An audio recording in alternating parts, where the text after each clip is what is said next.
Hello everyone, this is CS Sangeet Kedia from Sangeet Kedia Academy. आज corporate funding and listing in stock exchange इस paper के अंदर हम एक chapter start करें, chapter number 6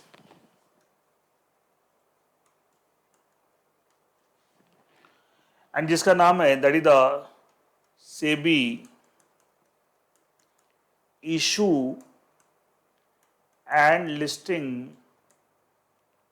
of non convertible securities bracket closure regulations 2021। देख रहे हैं बहुत रिसेंट रेगुलेशंस है 2021 SEBI issue and listing of non convertible securities regulation 2021, that is the name of the chapter, chapter 6। सबसे पहले इस चैप्टर में हम लेते हैं इंट्रोडक्शन इस चैप्टर का या इस लॉ का जो इंट्रोडक्शन है, क्योंकि पूरा chapter is based on this law. और इंट्रोडक्शन में सबसे पहले enforcement of this new regulations. Introduction आपका मेन हेडिंग स्टार्ट हो गई, उसके अंदर एक सब heading enforcement of new regulation. ये जो न्यू रेगुलेशंस आपको सेबी ने बनाए हैं in the year 2021, this new regulation made by SEBI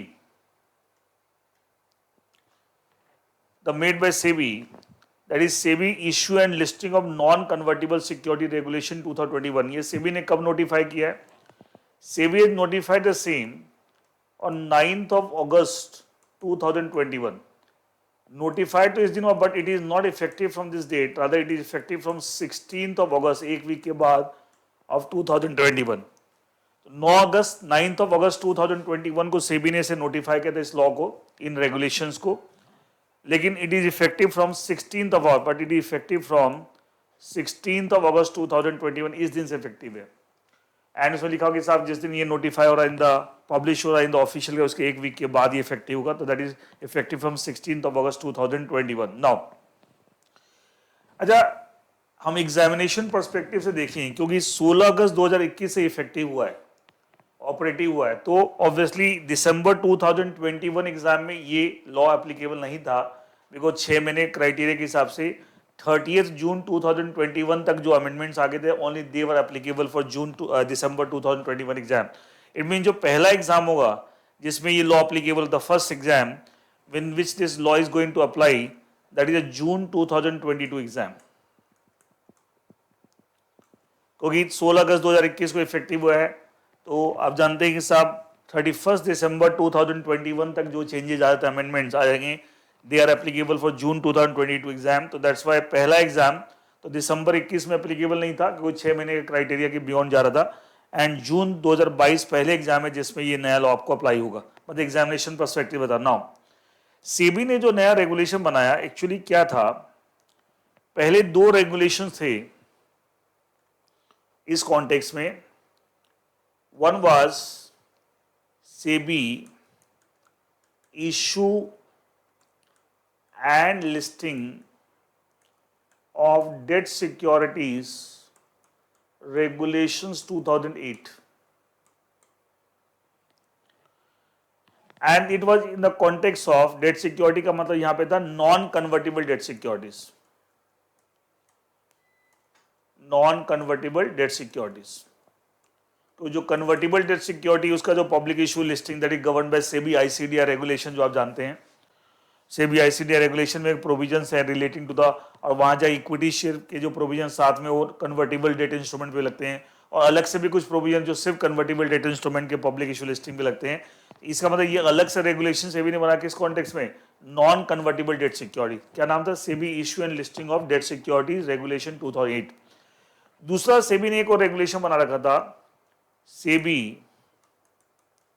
issue and listing of non-convertible redeemable preference shares regulations 2013। नाम से पता लग रहा है ये जो रेगुलेशन, जो पहला वाला रेगुलेशन जो मैंने लिखा है, that used to deal with the issue and public issue and listing of non convertible debt security. क्योंकि डेट सिक्योरिटी का मतलब यहाँ नॉन कन्वर्टेबल था, क्योंकि कन्वर्टेबल का पब्लिक इशू या listing that used to be govern by the provisions of SEBI ICDR regulation, you know that. और ICDR regulation में इक्विटी हम बोलते हैं तो वहां पे हम खाली इक्विटी शेयर की बात नहीं करते, we also talk about non convertible debt security, sorry convertible debt security, sorry convertible. और उसके अलावा कुछ कॉमन प्रोविजन है और कुछ अलग से कन्वर्टेबल डेट सिक्योरिटी के पब्लिक इशू लिस्टिंग के अलग से और प्रोविजन दे रखे हैं अंडर आईसीडीआर रेगुलेशन इटसेल्फ। तो यहाँ पे ये लॉ किसके लिए था, अगर एक कंपनी अगर पब्लिक इशू ला रही है और लिस्टिंग करा रही है किसकी, नॉन कन्वर्टेबल डेट सिक्योरिटी, इस लॉ के अकॉर्डिंगली।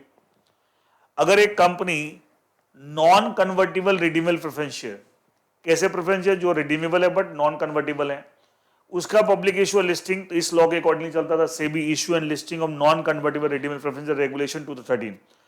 सेबी ने ये दोनों रेगुलेशंस को अबॉलिश कर दिया, ये भी और ये भी, और इन दोनों रेगुलेशंस के जो प्रोविजन थे उसको कंबाइन करके एक नया रेगुलेशन बना दिया, एक नया रेगुलेशन बना दिया। इन दोनों रेगुलेशन के जो प्रोविजन थे इन दोनों को अबॉलिश कर दिया, इसकी जगह नया रेगुलेशन बना दिया, that is SEBI issue and listing of non convertible securities regulations 2021, जो हम इस चैप्टर में डिस्कस करेंगे, इसे provisions effective from 16th of August 2021। अच्छा यहां देखो लैंग्वेज क्या जरूरी है ना, they are using the term preference share, non convertible preference share, ना डेट सिक्योरिटी, वो नहीं यूज, क्या यूज करें, नॉन कन्वर्टेबल सिक्योरिटी, ये टर्म यूज कर रहे हैं। Issue and list non convertible security, non convertible security की जो डेफिनेशन हम पढ़ेंगे कि नॉन कन्वर्टेबल सिक्योरिटी का मतलब क्या है, तो आपको नजर आएगा कि साहब नॉन कन्वर्टेबल सिक्योरिटीज के अंदर डेट सिक्योरिटीज हैं, और डेट सिक्योरिटी का मतलब वही नॉन कन्वर्टेबल डेट सिक्योरिटीज। तो क्या जो इस लॉ की बात हो रही थी, जो it used to deal with the public issue and listing of non convertible debt security, वो यहां कवर होगा, क्योंकि नॉन कन्वर्टेबल सिक्योरिटी के अंदर डेट सिक्योरिटी कवर है। डेट सिक्योरिटी का मतलब है non convertible debt security, it covers the non convertible redeemable preference share. It means अगर एक company non convertible redeemable preference share का पब्लिक इशू लाती है उसकी लिस्टिंग, उसमें भी ये लॉ लगेगा। तो क्या जो ये लॉ था SEBI issue and listing of non convertible redeemable preference share regulation 2013, क्या उसका काम भी ये नया लॉ कर रहा है, because it is talking about issue and listing क्या चीज, non convertible security. Non convertible security की डेफिनेशन में दे रखा है, it includes debt securities, date security का मतलब है non convertible debt security, it also includes non convertible redeemable preference share, it also includes the certain other thing, और भी इसके अलावा कुछ चीजें अभी मैं डिटेल में बताऊंगा, definition of non convert security. इसके इन दो के अलावा भी, मेन ये दो चीजें, इसके अलावा और कुछ चीजें भी कवर्ड है in the term non convertible security. It mean now we have one consolidated law which is dealing with and which is regulating public issue and listing of all types of non convertible security, and non convertible security में बहुत सारी चीज covered है, but primarily दो main चीज covered है, that is date security, and date security का मतलब क्या रखा है, नॉन कन्वर्टेबल डेट सिक्योरिटी, क्योंकि कन्वर्टेबल का पब्लिक इशू लाना, convertible and listing that is govern by provision SEBI ICDR regulation 2018, and non convertible redeemable preference public list, वो भी नॉन कन्वर्टेबल एंड वो भी इस लॉ से रेगुलेट हुआ। तो कह सकते हैं पहले जो दो अलग लॉ थे, इसके पब्लिक इशू लिस्टिंग रिलेटेड और इसके रिलेटेड दो अलग लॉ जो दो ऊपर मैंने लिखे हुए हैं, वो दोनों एबॉलिश कर दिए सेबी ने, एंड उसकी जगह कंसोलिडेटेड लॉ बना दिया to regulate public issue and listing of all types of non convertible securities. And non convertible में ये कवर्ड है, ये कवर्ड है, इसके अलावा और भी कुछ चीजें कवर्ड है, बट प्राइमरली ये दो मेन चीजें, एंड एक कंसोलिडेटेड लॉ है to deal with the public, to regulate the public issue and listing of all types of non-convertible security. That is the background. ये सब क्या इफेक्ट आया, पहले क्या था, अब क्या है, उसका क्या इफेक्ट आया, that is the background. I hope this is clear now. Since this law, this new regulation, effective from 16th of August 2021, since it regulates the issue and listing of non-convertible securities, उससे related law है, तो सबसे पहले हम इसमें कुछ important definition पढ़ेंगे, regulation 2 में दे रखी है, एंड सबसे पहले डेफिनेशन पढ़ेंगे नॉन कन्वर्टेबल सिक्योरिटी, क्योंकि पूरा का पूरा law it regulates what, issue and listing of non convertible security. Non convertible security का मतलब क्या है, that we are going to discuss. देखिए, तो सबसे पहले हम इंपॉर्टेंट डेफिनेशन, इंट्रोडक्शन में आपका पहला सब टॉपिक हो गया enforcement of new regulation. Now important definitions,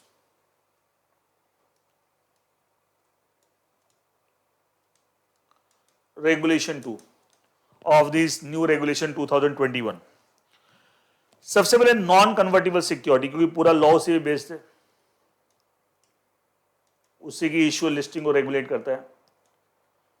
it से the non convertible security means what? Debt securities means non-convertible redeemable preference shares. It means perpetual non-cumulative preferences, non-cumulative preference share. It includes perpetual debt instruments, and it also includes such other instruments as may be specified by SEBI. ये open ended हो गया। तो non माना था non convertible security very wide term, and इसमें बहुत सारी चीजें कवर्ड हैं, बट सबसे जो दो मोस्ट इंपॉर्टेंट है debt security and non convertible redeemable preference. पर इसके अलावा और भी है perpetual non cumulative preference share, perpetual debt instrument, और फ्यूचर में इसके अलावा और कोई इंस्ट्रूमेंट भी अगर सेबी स्पेसिफाई कर दे तो वो भी आपको नॉन कन्वर्टिबल सिक्योरिटी माना जाएगा। तो यहाँ ओपन एंडेड पावर सेबी की आप और भी चीजों को नॉन कन्वर्टिबल सिक्योरिटी में इंक्लूड कर सकते हैं बाय नोटिफिकेशन, लेकिन फिलहाल ये चार चीजें हैं। Debt security is a part of is a non convertible security, non convertible redeemable preference share is a part of non convertible security, perpetual non cumulative preference share, perpetual debt instrument, इसके अलावा और कोई instrument अगर SEBI future में अभी फिलहाल नहीं है, ये सब। इसका मतलब अगर कोई कंपनी डेट सिक्योरिटीज या non convertible redeemable preference share या perpetual non cumulative preference share या परपेचुअल डेट इंस्ट्रूमेंट, फिलहाल इसका भी कोई मतलब नहीं है जो सेबी को पावर दे रखी है।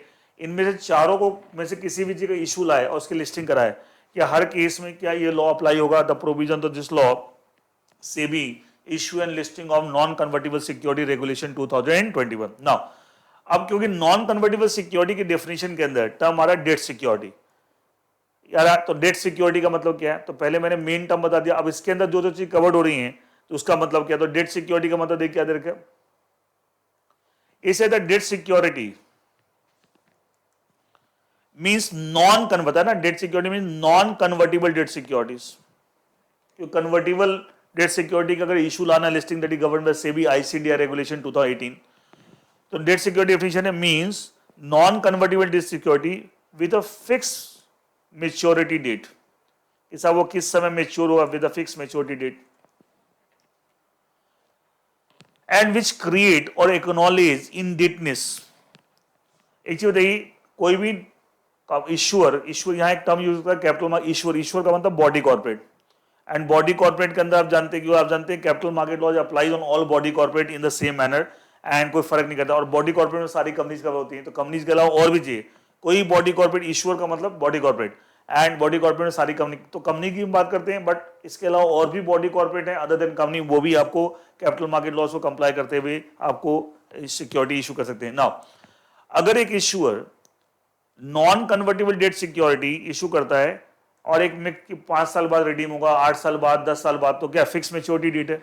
With fix maturity date which create और एक इशूअर, एक company, let's say company is also part of that, एक कंपनी अगर कोई non convert debt security issue करती है एंड कि साहब 5 साल बाद ये रिडीम होगा, 5 साल बाद इसकी मेच्योरिटी होगी, फिक्स मेच्योरिटी डेट, तो क्या एक तरह से कंपनी क्या एक्नॉलेज कर रही है कि हम आपकी इन डेट जिसको इशू किया, जैसे डिवेंचर आप इशू कर रहे हैं नॉन कन्वर्ट डिवेंचर, तो क्या सामने वाला डिवेंचर होल्डर आपका क्या क्रेडिटर हो गया, कंपनी क्या होगी आपको डेटर होगी, तो क्या विच क्रिएट और acknowledge indebtedness and example and include debentures bonds, लेकिन कैसे debenture bonds which are non convertible, non with a fix maturity date, non converted debt security with a fix maturity which create और acknowledge indebtedness and include debenture bonds और any other security with constituting a charge on the assets of property, मतलब company जो issuer है जो borrowing कर रही है bye issuing this debt security, उसकी प्रॉपर्टी पे सिक्योर चार्ज हो भी सकता नहीं, अगर चार्ज होगा तो क्या वो सिक्योर डेट, क्या वो आपको सिक्योर डेट इंस्ट्रूमेंट हो जाएगा, सिक्योर्ड बोरिंग हो जाएगी बाय द इशूअर, और अगर कोई चार्ज नहीं तो क्या हो जाएगा अनसिक्योर्ड बोरिंग हो जाएगी, क्या हो अनसिक्योर्ड बोरिंग। लेकिन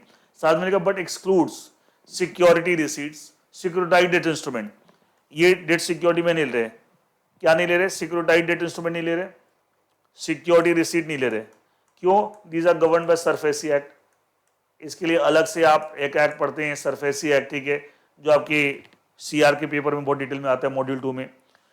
It also does not excludes the money market instrument because it is regulated by RBI, इसलिए excluded है. And it also includes any bonds issued by government. क्या इसके अलग से गवर्नमेंट के खुद के नॉर्म्स होंगे, वो चीजें, ये भी आपको बोरिंग हो सकती है, इसके थ्रू भी कंपनी बोरिंग इंडेटनेस क्रिएट कर रही है, चार्ज हो भी सकता है, नहीं भी, उससे मतलब नहीं है. लेकिन कोई इसके लिए स्पेसिफिक लॉज बने हुए हैं. सिक्योरिटी रिसीट, सिक्योरिटी, ये भी डेट इंस्ट्रूमेंट होते हैं बट सरफेसी एक्ट से गवर्न होते हैं. मनी मार्केट इंस्ट्रूमेंट, ये भी डेट इंस्ट्रूमेंट होते हैं govern by RBI. And bonds issued by government, government policy के हिसाब चलेंगे. तो इनको छोड़ दिए, ये आपको डेट सिक्योरिटी में नहीं आएगा. इसके अलावा debt security means non convertible security with a fix maturity date which create or acknowledge indebtedness and it may, for example, debenture, bond, इस तरह के इंस्ट्रूमेंट को. एंड चाहे वो सिक्योर्ड भी हो सकता है, अनसिक्योर्ड भी, मीन्स कंपनीज के चार्ज क्रिएट हो सकता है. चार्ज अगर कंपनी ने क्रिएट किया अपनी प्रॉपर्टी पे in favour of the creditor, इसका मतलब क्या कंपनी ने सिक्योर्ड बोरिंग ली है, और नहीं किया तो इसका मतलब क्या अनसिक्योर्ड, दोनों पॉसिबिलिटी है. Now coming to the definition of non convertible redeemable preference share. बहुत सिंपल है. Is a non-convertible redeemable preference share means preference share है which is redeemable in accordance with the provisions of Companies Act. आप जानते हैं company act में section 55 deals with the redemption of preference share, तो वो लगेगा. And which is, देखिए, non convertible redeemable preference share का definition means a preference share which is redeemable in accordance with the provisions of Companies Act, that is section 55, and it does not include any preference share which is convertible.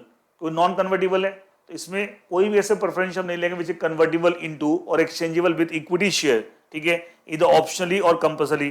चाहे आपको preference holder के पास choice है कि convert कराए, चाहे इसके लिए compulsory, उससे मतलब नहीं है. अगर कन्वर्जन की बात आ गई फिर वो यहाँ कवर नहीं होगा. इट्स नॉन कन्वर्टेबल, वो चाहे ऑप्शनली कन्वर्टेबल हो चाहे कंपल्सरी कन्वर्टेबल हो, उससे मतलब at the option of the preference holder से कोई मतलब नहीं है. ये आपको बेसिकली प्रेफरेंस शेयर है, साथ में रिडीमेबल है इन according with the provisions of companies act, and it should not, it does not include any preference share which is convertible or into or exchangeable with equity shares of the issuer at a later date whether at the choice of the preference holder or not, उससे मतलब नहीं है. And क्योंकि non convertible क्या है, non, बहुत नाम से ही आपको पता मतलब पता लग रहा है, वही डेफिनेशन है. मेन चीज डेट सिक्योरिटी को समझना था. नॉन कन्वर्टेबल सिक्योरिटी समझ लिया, उसमें डेट सिक्योरिटी. डेट सिक्योरिटी का मतलब क्या, non convertible debt security, for example debenture, bond with a fixed maturity date and it may be secured, it may be unsecured. और जो ऐसे स्पेसिफाइड डेट इंस्ट्रूमेंट जो अलग अलग स्पेसिफिक लॉ से उसको एक्सक्लूड कर दिया. नेक्स्ट है perpetual non cumulative preference share. इसकी कोई डेफिनेशन प्रॉपर नहीं दे रखी. इसे perpetual non cumulative preference share means a perpetual non cumulative preference share issued in accordance with the guidelines frame by the RBI. इसका मतलब इसके लिए आरबीआई ने जो गाइडलाइंस फ्रेम कर रखी है उस गाइडलाइंस के हिसाब से अगर कोई कंपनी ने, कोई इश्यूअर ने परपेचुअल नॉन क्यूमुलेटिव प्रेफरेंस ले चुकी है तो वो इस लॉ के लिए भी परपेचुअल नॉन क्यूमुलेटिव प्रेफरेंस माना जाएगा. Similarly perpetual debt instrument means a perpetual debt instrument which issued in accordance with the guidelines frame by RBI. RBI ने परपेचुअल डेट इंस्ट्रूमेंट से रिलेटेड जो भी गाइडलाइंस बना रखी है उसके अकॉर्डिंगली अगर कोई परपेचुअल डेट इंस्ट्रूमेंट इशू है तो उसको ही परपेचुअल, यहाँ पे परपेचुअल डेट, तो इसका मतलब वो इशू तो हो रहा है as per the guidelines frame by RBI. ये भी और ये भी, इसकी गाइडलाइंस अलग है, इसकी गाइडलाइंस अलग है. लेकिन जब उसकी लिस्टिंग कराएंगे तो किस लॉ के अकॉर्डिंग, इस लॉ के अकॉर्डिंगली, इस लॉ, क्योंकि ये भी नॉन कन्वर्टेबल सिक्योरिटी के अंदर आ रहा है और this law apply both on issue and listing. ये इशू जो हो रहे हैं not according to this law but in according with the provisions of RBI guidelines. RBI इसकी अलग है, इसकी अलग है, दो आरबीआई ने अलग अलग गाइडलाइंस बना रखी. बट जब इनकी लिस्टिंग की बात होगी तो it will be govern by the provisions of this law, that is SEBI issue and listing of non convertible security regulation 2021. क्योंकि नॉन कन्वर्टेबल सिक्योरिटी में ये भी आ रहा है, ये भी आपको आ रहा है. तो यहाँ 5 डेफिनेशन हमने मेन यहाँ स्टार्ट किया क्योंकि ये लॉ किसको रेगुलेट करता है, issue and listing of non convertible security. इसके अंदर क्या कवर, 1 2 3 4 एंड इसके अलावा और कोई इंस्ट्रूमेंट एज में स्पेसिफाइड सेबी जो फ्यूचर में सेबी कर सकता है, सेबी को पावर दे दी. एंड फिर इन चारों के डेफिनेशन, इसमें मेन ये और ये दो चीजें, debt security that is a non convertible debt security with a fix maturity date such as debenture बहुत सारा and non convertible redeemable preference. ये मेन चीज है, बाकी छोटी छोटी चीजें हैं वो. तो ये मोटी मोटी एक बात आपको समझ में आया कि साहब ये लॉ क्या है एंड किसको रेगुलेट करता है, issue and listing of non convertible security. Non convertible security का मतलब क्या है, फिर उसके अंदर जो चीज टर्म आ रहा है उनका मतलब क्या है, वो सारी चीज मैंने एक्सप्लेन कर दी. इज द क्लियर, एक ऑर्डर नजर आ होगा किस तरीके से हम चल रहे हैं. Now next is applicability of this new regulation. हमारा वो इंट्रोडक्शन चल रहा है, उसमें पहले इन्फोर्समेंट, फिर इंपॉर्टेंट डेफिनेशन और आपको एप्लीकेबिलिटी की. ये जो नए रेगुलेशन है ये किस किस केस में, वैसे तो मैंने बता ही दिया मोटी मोटी बात, बट फिर भी देखिए applicability of new regulations.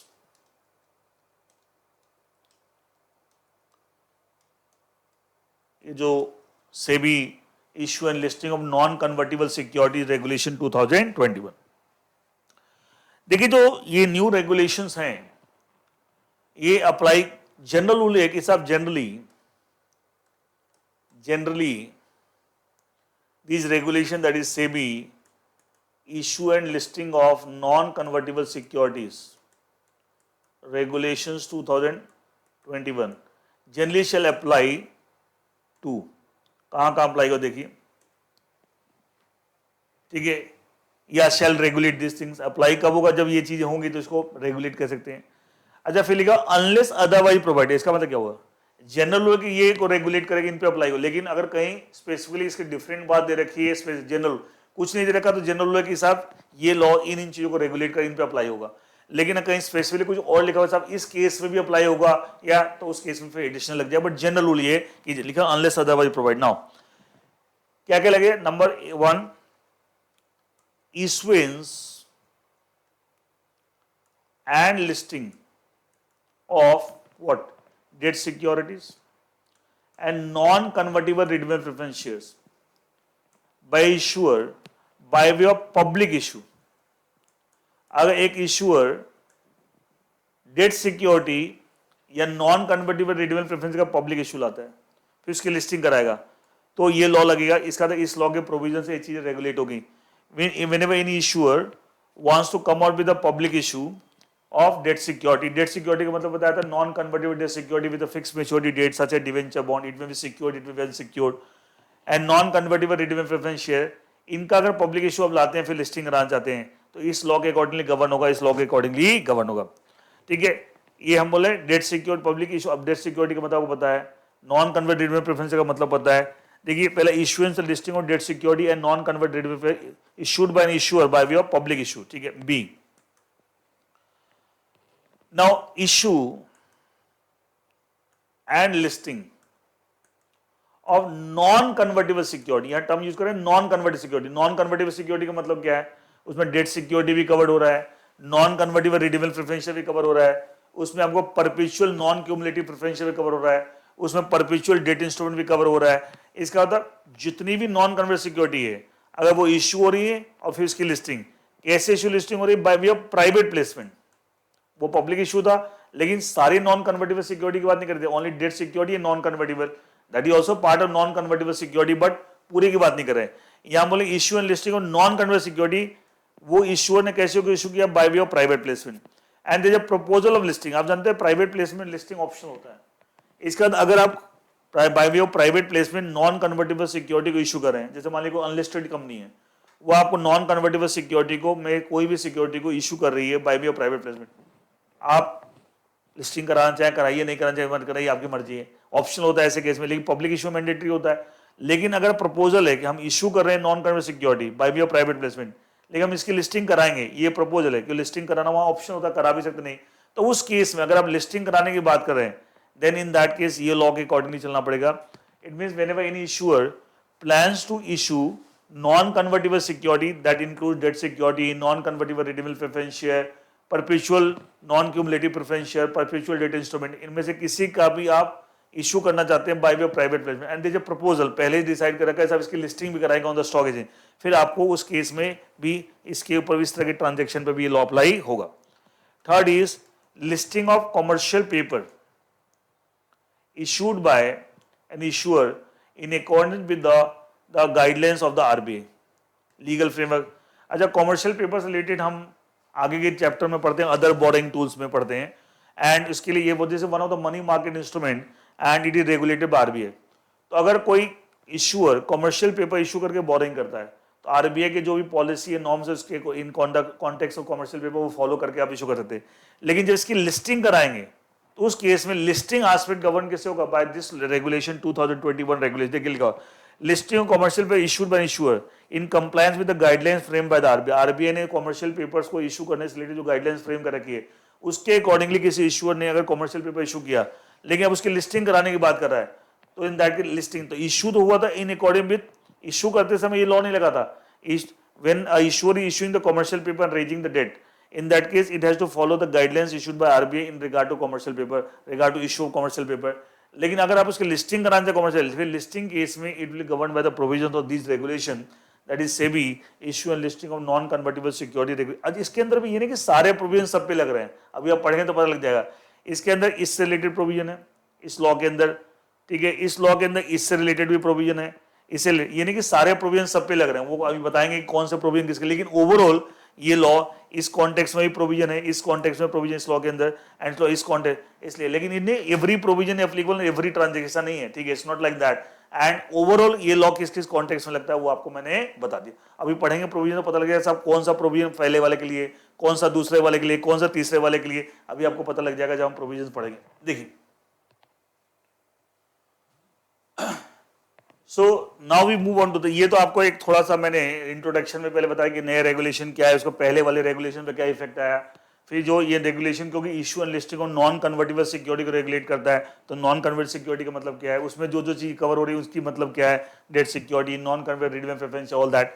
And then ये लॉ किस किस कॉन्टेक्स्ट में, तो तीन चीजें हमने बोली कि public issue and listing of non convertible sorry debt security and non convert redeemable. Then अगर कोई भी नॉन कन्वर्टिबल सिक्योरिटी का हम प्राइवेट प्लेसमेंट करते हैं एंड उसकी लिस्टिंग का प्रपोजल है, देन ये लॉ, एंड मतलब इसमें कुछ प्रोविजन है इसके लिए, कुछ प्रोविजन इसके लिए, कुछ प्रोविजन इसके लिए, लेकिन ओवरऑल ये लॉ कहाँ का।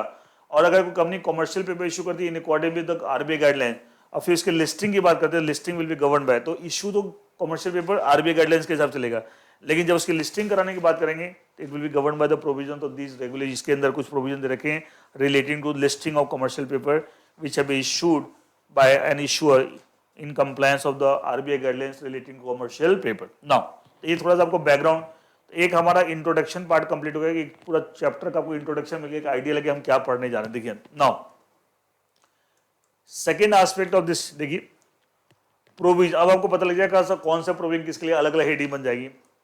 Provisions applicable to, number one,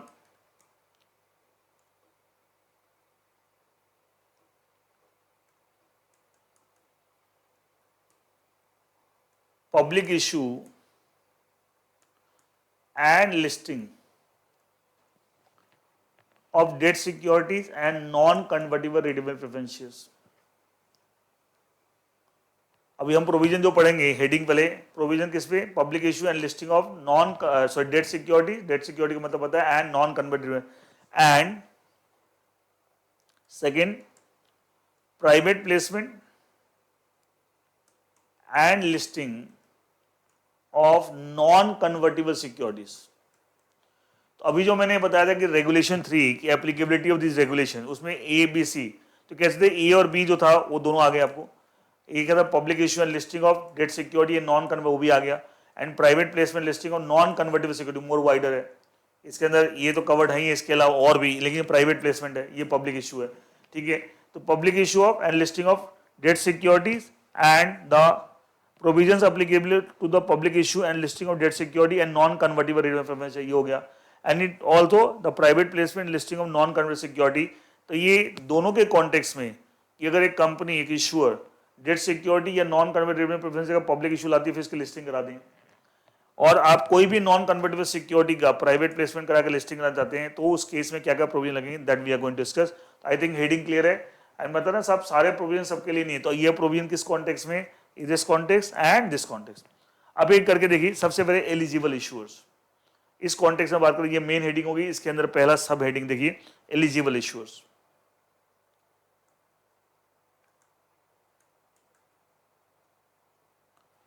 regulation 5, देखिए मान ली X limited company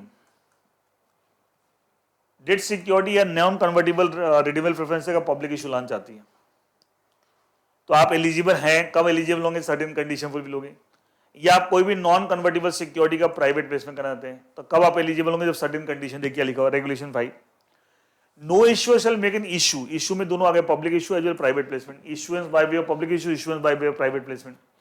no issuer shall make an issue of non convertible security, ये भी आ गया, ये भी तो नॉन कन्वर्टिबल सिक्योरिटी का पार्ट है।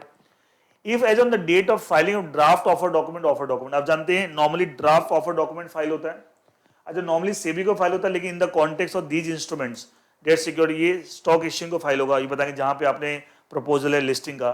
एंड बाद में आप ऑफर डॉक्यूमेंट, अच्छा अगर फास्ट ट्रैक इशू होता है तो उसके अंदर फिर आपको ड्राफ्ट नहीं होता, क्या होता, सीधा फाइनल ऑफर डॉक्यूमेंट फाइल होता है, इसलिए लिखा हुआ at the date of filing of draft offer document, offer document, ये कंडीशन फुलफिल, क्या पहली condition, the issuer this one or any of its promoters or promoter group or director are debarred from accessing the security market और dealing security. अगर ये है लिखा ना no issuer shall make an issue, तो आप इशू, इसका उल्टा बोलें, अगर आप इशू करने के लिए एलिजिबल होना चाहते हैं तो ये नहीं होना चाहिए, ना आप, ना आपका कोई प्रोमोटर, ना आपका प्रोमोटर ग्रुप को बंदा, ना director, it should not be debarred from accessing the security market और dealing in security by SEBI की तरफ से ऐसी कोई आपके ऊपर कोई ऑर्डर नहीं पास होना चाहिए।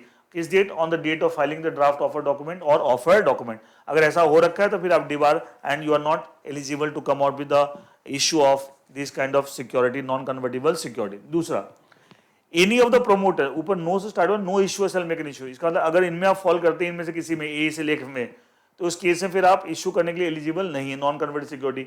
इन अदर वर्ड्स, अगर आप इशू करना चाहते हैं नॉन कन्वर्टेड सिक्योरिटी तो आप ए टू एफ में कहीं भी फॉल नहीं करना चाहिए, ए टू एफ में किसी में फॉल नहीं करना चाहिए। Be, any of the promoters और डायरेक्टर्स और इशूअर, इशूअर है या कोई promoter director is a promoter और डायरेक्टर ऑफ अनदर कंपनी, मान ली कंपनी वाई लिमिटेड, इसका कोई प्रोमोटर डायरेक्टर है एंड वो यहाँ भी आपको प्रोमोटर डायरेक्टर है, यहाँ का प्रोमोटर डायरेक्टर, यहाँ भी यहाँ का प्रोमोटर, यहाँ प्रोमोटर डायरेक्टर, यहाँ के डायरेक्टर, यहाँ प्रोमोटर डायरेक्टर है of another company, let's say Y limited, which is debarred from accessing the security market dealing in security. बस अब देखिए, जो इश्यूअर, इसके ऊपर सेबी ने कोई ऐसा ऑर्डर नहीं पास कर रखा कि साहब कैपिटल मार्केट में डीलिंग नहीं कर सकते एंड ऑल दैट, लेकिन आपको आपके कंपनी का कोई प्रोमोटर डायरेक्टर कोई दूसरी कंपनी के में प्रोमोटर डायरेक्टर है और इस कंपनी के अगेंस्ट सेबी ने ऐसा ऑर्डर पास कर रखा है, इसका मतलब क्या है, आपकी कंपनी के प्रोमोटर डायरेक्टर क्या गलत कंपनी के साथ एसोसिएटेड है, तो उसका इफेक्ट क्या होगा, आपकी प्रोमोटर डायरेक्टर का ऐसी कंपनी में प्रोमोटर डायरेक्टर जिसके अगेंस्ट सेबी ने इस तरह का ऑर्डर पास कर रखा है कि ये कंपनी सिक्योरिटी मार्केट को एक्सेस नहीं कर सकती या सिक्योरिटी में डील नहीं कर सकती, इसका मतलब at the date of filing the draft offer document, तो इसका इंपैक्ट, ये प्रोमोटर डायरेक्टर कॉमन है यहाँ भी और यहाँ भी है, तो इसकी वजह से क्या होगा, एक्स लिमिटेड पे भी आपको रेस्ट्रिक्शन, ये भी आपको इशू नहीं ला सकती। इसका मतलब ये सब मतलब इनमें किसी में फॉल नहीं करना चाहिए, तब जाके आप एक में भी फॉल करते हैं then you are debarred and आप you are not eligible issuer. Next, issuer any of promoter और director is a wilful defaulter, issuer इसका कोई भी डायरेक्टर, इसका कोई भी प्रोमोटर अगर विलफुल डिफॉल्टर है फिर भी आप एलिजिबल नहीं होंगे, ठीक है। इनमें तब ये नो लिखा, no issuer shall make an issue, आप इशू नहीं ला सकते अगर इनमें फॉल करते हैं, इनमें अगर आप लाना चाहते हैं इनमें से किसी में फॉल, अच्छा विलफुल डिफॉल्ट तो जानबूझ के डिफॉल्ट करते हैं regarding the banks financial institution, loan उठा लिया रीपे नहीं कर रहा बैंक का financial, they are called wilful defaulter. Next, any of the promoters और whole time director of the issuer, issuer का कोई प्रोमोटर या whole time director, any of the promoter whole time director of the issuer is a promoter or whole time director of the another company which again देखिए, आपकी company या आपका promoter director wilful defaulter नहीं है, लेकिन आपका promoter या whole time director किसी दूसरी कंपनी का प्रोमोटर या होल टाइम डायरेक्टर है और ये दूसरी कंपनी विलफुल डिफॉल्टर है, इसका इफेक्ट क्या होगा साहब, उसका इफेक्ट साहब इसका तो ये कॉमन हो गया, यहाँ भी है और यहाँ भी है और ये विलफुल डिफॉल्ट, इसकी वजह से एक्स लिमिटेड भी आपको इशू नहीं ला सकती। नेक्स्ट, एनी ऑफ इस promoter director fugitive economic offender, आप जानते हैं फ्यूजिटिव इकोनॉमिक, जो इकोनॉमिक ऑफेंसेस करते हैं फ्यूजिटिव, जो इंडिया छोड़ के भाग जाते हैं, for example Vijay Mallya is a fugitive economic offender, Nirav Modi, तो अगर आपकी कंपनी का कोई promoter director fugitive economic offender declare हो रखा है then your company is not eligible issuer. Any fine और penalty levied by SEBI stock exchange is pending, मान ली इशूअर के अगेंस्ट या इसके प्रोमोटर या डायरेक्टर के अगेंस्ट अगर किसी तरह का फाइन सेबी ने लगा रखा है या स्टॉक एक्सचेंज ने और अभी तक कंपनी पे नहीं किया, वो भी पेंडिंग है, मतलब पेनल्टी पे करना अभी भी पेंडिंग है, तो लॉ बोलता है on the date of filing the offer of document, तो उस केस में you are not eligible issuer. तो ये सारे केस रखे इन ए टू एफ, उल्टा बोले, अगर आप एलिजिबल इशूअर बनना चाहते हैं in order to issue the debt security in non convertible security, तो इनमें से किसी में भी आप फॉल नहीं करना चाहिए ए टू एफ में। आगे एक बात और देखिए एलिजिबल इशूअर में, further no issuer shall make a public issue non, ये सिर्फ पब्लिक इशू की बात कर रहा है, ये तो अभी जो ए टू एफ वाली बात है ये सबके लिए तो public issue as well as private placement सबके लिए। अब हम खाली बात करें पब्लिक इशू, अगर आप पब्लिक इशू लाना चाहते हैं of non convertible security, further no issue shall make a public issue non if on the date of filing of draft offer document और द ऑफर डॉक्यूमेंट, वही की बात है, फास्ट ट्रैक में ऑफर डॉक्यूमेंट हो जाएगा। द इशूअर, बहुत सारे प्रोविजन आपने आईसीडीआर रेगुलेशन पढ़ा है, वो सिमिलर प्रोविजन, लॉ अलग है in the context of this non convertible security लेकिन काफी सारी चीजें पैरेलल है, पब्लिक इशू यहाँ भी हम बात हुई, prospectus and all that, draft and all that, बहुत सारी चीज सेम आपको चलेंगी। इसलिए आपने ऑलरेडी आईसीडीआर रेगुलेशन 2018 पढ़ लिया है, तो आपको ये सब पढ़ने में आपको फटाफट आपको समझ में आएगा, प्रोविजन फटाफट आपको कुछ कोई मुश्किल नहीं लगेगी।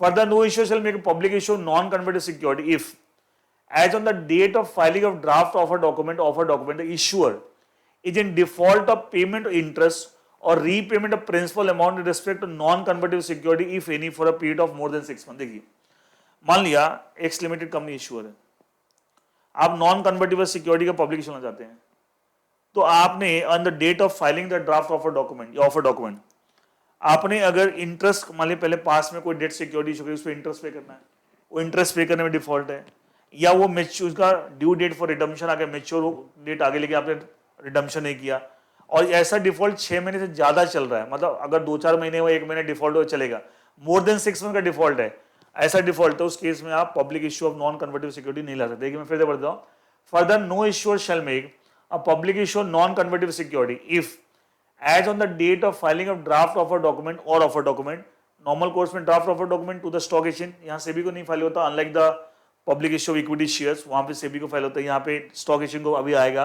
और ऑफर डॉक्यूमेंट डायरेक्टली कब होगा, जब आपका फास्ट ट्रैक इशू है, वहाँ पे आप जानते हैं अप्रूव नहीं कराते, डायरेक्टली आपका the issuer is in default of what, payment of interest और repayment of principal amount, that is maturity money और redemption amount in respect of non-convertible security, if any, for a period of more than 6 months। इसका 6 महीने तक का default है, कि जब due हुआ तो उससे आपने 2 महीने डिफॉल्ट किया, 3 महीने, लेकिन 6 महीने से ज्यादा का डिफॉल्ट है, फिर आप public issue of non convertible security के एलिजिबल नहीं हुए। तो ये वाला जो पॉइंट था सिर्फ पब्लिक इशू कॉन्टेक्स्ट में था, और ऊपर वाले जो पॉइंट थे in context of both public issue as well private placement of the non convertible security.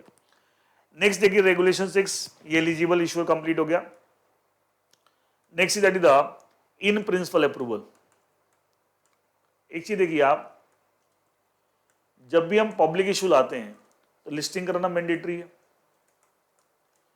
अच्छा, लिस्टिंग 2 स्टेज में होती है, पहले इन प्रिंसिपल अप्रूवल के लिए अप्लाई करते हैं स्टॉक, तभी उस स्टॉक एक्सचेंज का नाम अपने डॉक्यूमेंट्स में, अपने ऑफर डॉक्यूमेंट में यूज कर सकते हैं कि साहब ये हम यहाँ लिस्टिंग कराएंगे, तो उसके लिए आपको इन प्रिंसिपल अप्रूवल की एप्लीकेशन लगानी पड़ेगी। अच्छा, अगर आप एक से ज्यादा स्टॉक एक्सचेंज को लिस्टिंग कराने की बात करते हैं, तो उस केस में सबको एप्लीकेशन जहां उसमें से क्या एक स्टॉक एक्सचेंज को डेजिग्नेटेड स्टॉक एक्सचेंज आप चूज कर सकते हैं।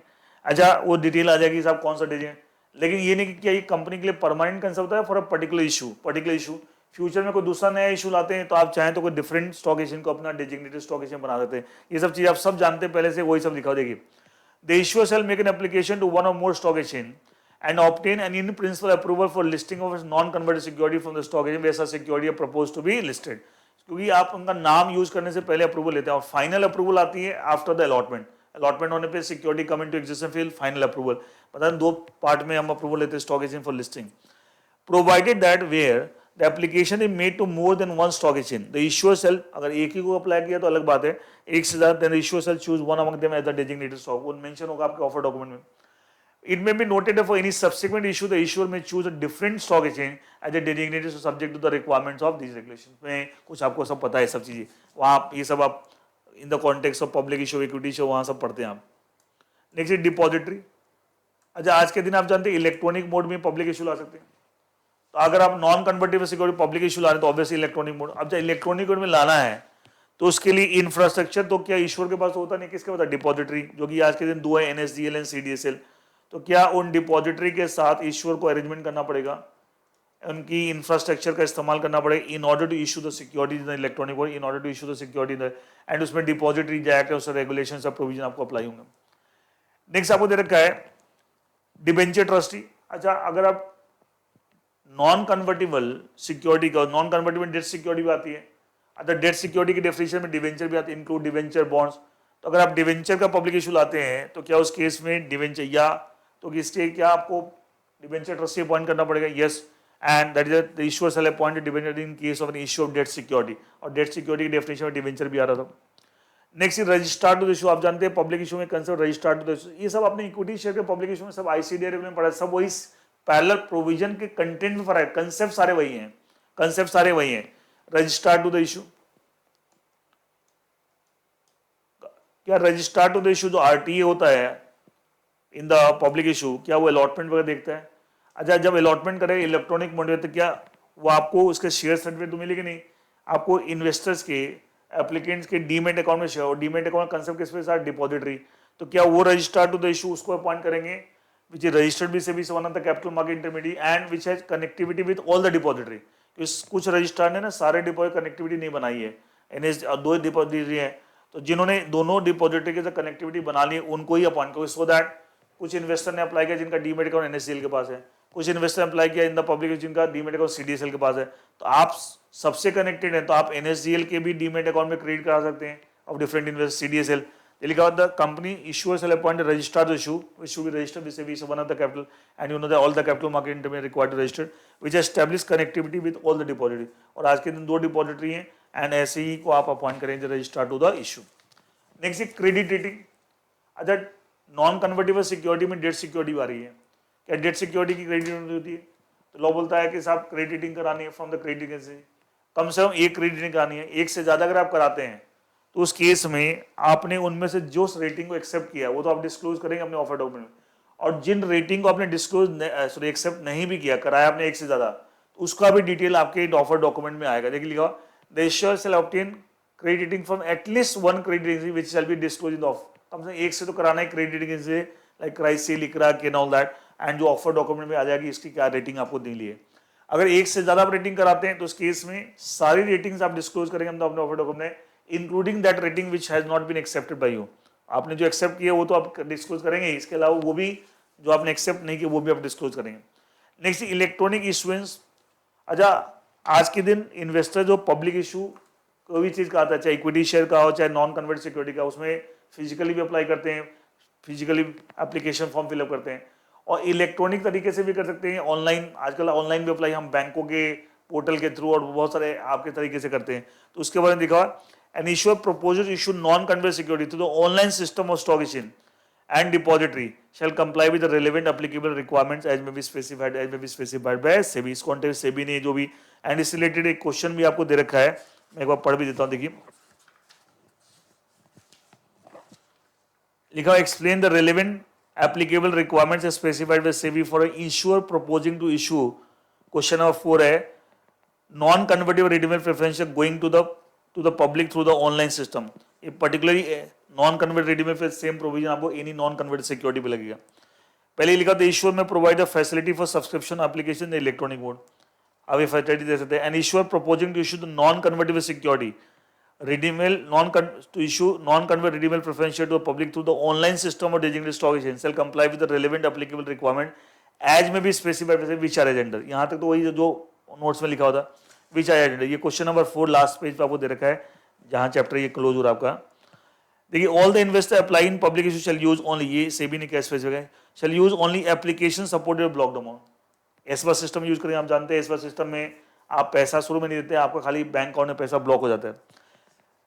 shall use only application supported blocked amount as per facility for making payment, that is writing their bank account numbers and authorizing the banks to make the payment in case of allotment by signing the, मतलब basically आपका पैसा block हो गया और जब अगर allotment होती है तो जितना अलॉटमेंट उतना पैसा आपका बैंक रिलीज कर देगा, तब तक के लिए पैसा ब्लॉक हो जाएगा जितने के लिए आपने अप्लाई किया। Investor intending to subscribe to public user submit completed bid cum application form to self certified syndicate bank. आप जानते हैं एसपा फैसिलिटी वही बैंक प्रोवाइड कर सकता है जो सेल्फ सर्टिफाइड सिंडिकेट बैंक है। विद ये सब अपने एग्जीक्यूटिव वगैरह में पढ़ा है।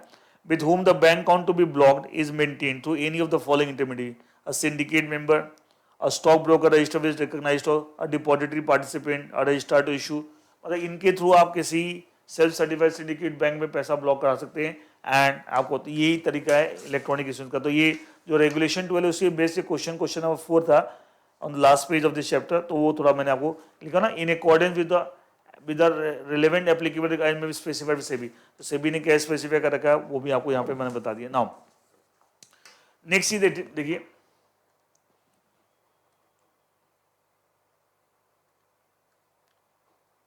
Right to recall or redeem prior to maturity। right to recall or redeem prior to maturity, regulation number 15। ये क्या दे रखा, मान लिया एक्स लिमिटेड कंपनी इश्यूअर है, इसने नॉन कन्वर्टेबल सिक्योरिटीज इशू कर रही है।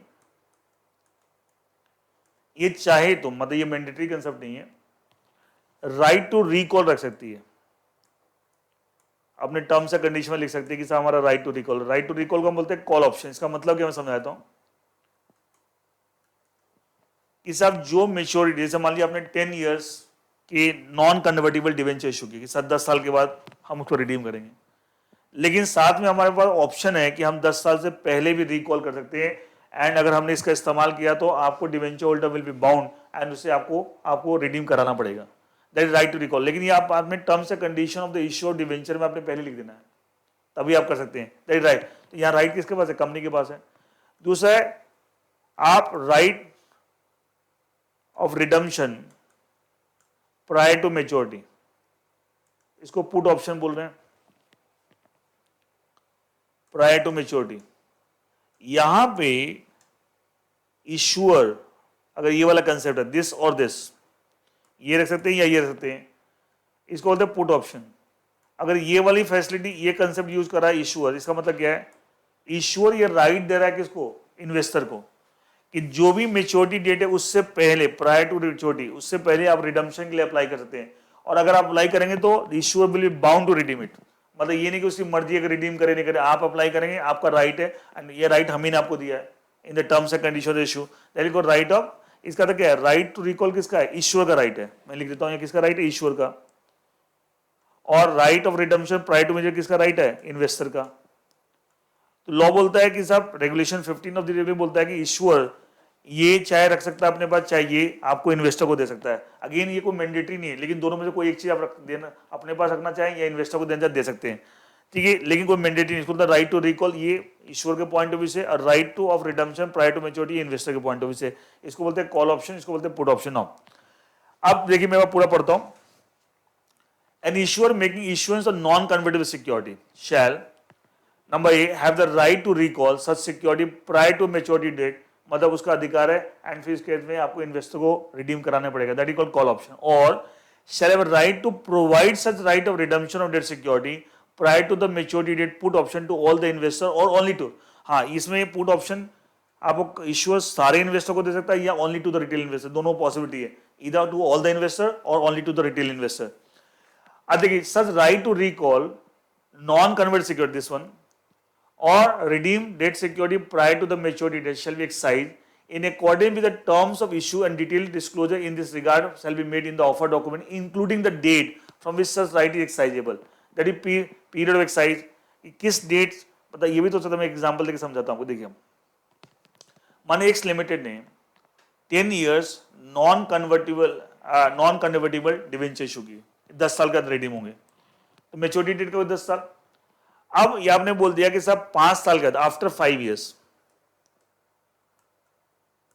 वैसे मेच्योरिटी पीरियड 10 इयर्स का है, रिडम्पशन पे 10 इयर्स है, लेकिन 5 साल के बाद, ये एग्जांपल दे रहा हूं, कभी भी कंपनी आपको राइट टू रिकॉल इस्तेमाल कर सकती है, या आपको इन्वेस्टर राइट ऑफ रिडम्पशन इसका बिफोर 10 इयर्स। इसका मतलब क्या है? कम से कम 5 साल तो रहेगा, उसके बाद एग्जाम्पल दे रहा हूं।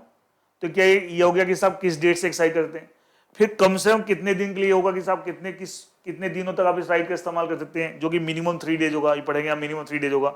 और ये बोला ना कम से कम कब से, ये लोग बोलता है कम से कम 1 साल के बाद ही पॉसिबल है। डेट ऑफ इशू, जिस दिन आपने इशू किया और जिस दिन ये राइट इस्तेमाल करना आप कर चाहते हैं, कंपनी राइट कॉल ऑप्शन या इन्वेस्टर पुट ऑप्शन, वो कम से 1 साल के बाद, उससे पहले इस साल आप ये जो डेट मेंशन करेंगे कि साहब इस डेट के बाद आप ये राइट टू रिकॉल कर सकते हैं या राइट ऑफ रिडम्पशन, ये कम से कम 1 साल के बाद होगा। और कितने पीरियड के लिए होगा? वो कम से कम 3 दिन होगा। देखिए कि सर इस डेट से इस डेट तक आप इस राइट का इस्तेमाल कर सकते हैं। देखिए, इसे shall be detail disclosure shall be made in the offer document, including the date from which is right is exercise, किस डेट से, after 5 years, after 3 years, after जो भी, एंड 1 साल से कम तो होगा नहीं, अभी आ गया। And the period of excise, मतलब कितने टाइम, कहाँ, किस डेट से किस डेट, मतलब इस 5 साल के बाद आप इस डेट से इस डेट तक, 5 साल के बाद नेक्स्ट 3 डेज, ठीक है, next 5 days, next 4 days, next 10 days, जो भी है, which shall not be less than 3 working days, जो कम से कम 3 दिन होगा। And redemption amount including the premium discount, मतलब उस केस में रिडम्पशन अमाउंट क्या होगा, प्रीमियम पे होगा रिडीम या डिस्काउंट पे होगा, सब डिटेल्स आपकी टर्म्स एंड कंडीशन में लिखा रहेगा at the time of issue, and उसके अकॉर्डिंगली इस राइट का इस्तेमाल कर सकते हैं। Now issuer investor may exercise right with respect to all. अब देखिए आप, इश्यूअर जब राइट टू रिकॉल करेगा तो सारे के सारे सिक्योरिटी के रिस्पेक्ट कर सकता है, और out of some all security some of the security. ऐसे इन्वेस्टर जो है वो आपको सारे के रिस्पेक्ट नहीं पार्ट, लेकिन अगर इश्यूअर पार्ट में करता है तो फिर उसके proportional basis pro data base. मैं एक एग्जांपल देता हूं, मान लें 1 करोड़ आपने नॉन कन्वर्टेबल डिवेंचर इशू कर रखे हैं with the redemption period 10 years, लेकिन बोला कि साहब 5 साल के बाद 10 दिन का आपको राइट टू रिकॉल रहेगा, कि साहब 5 साल का हम 10 दिन में कभी भी राइट टू रिकॉल कर सकते हैं, ठीक है। एंड लेकिन आफ्टर 5 ईयर्स तो आप हो गए ना, after which date, for how many days, 10 days, minimum 3 days का होता है।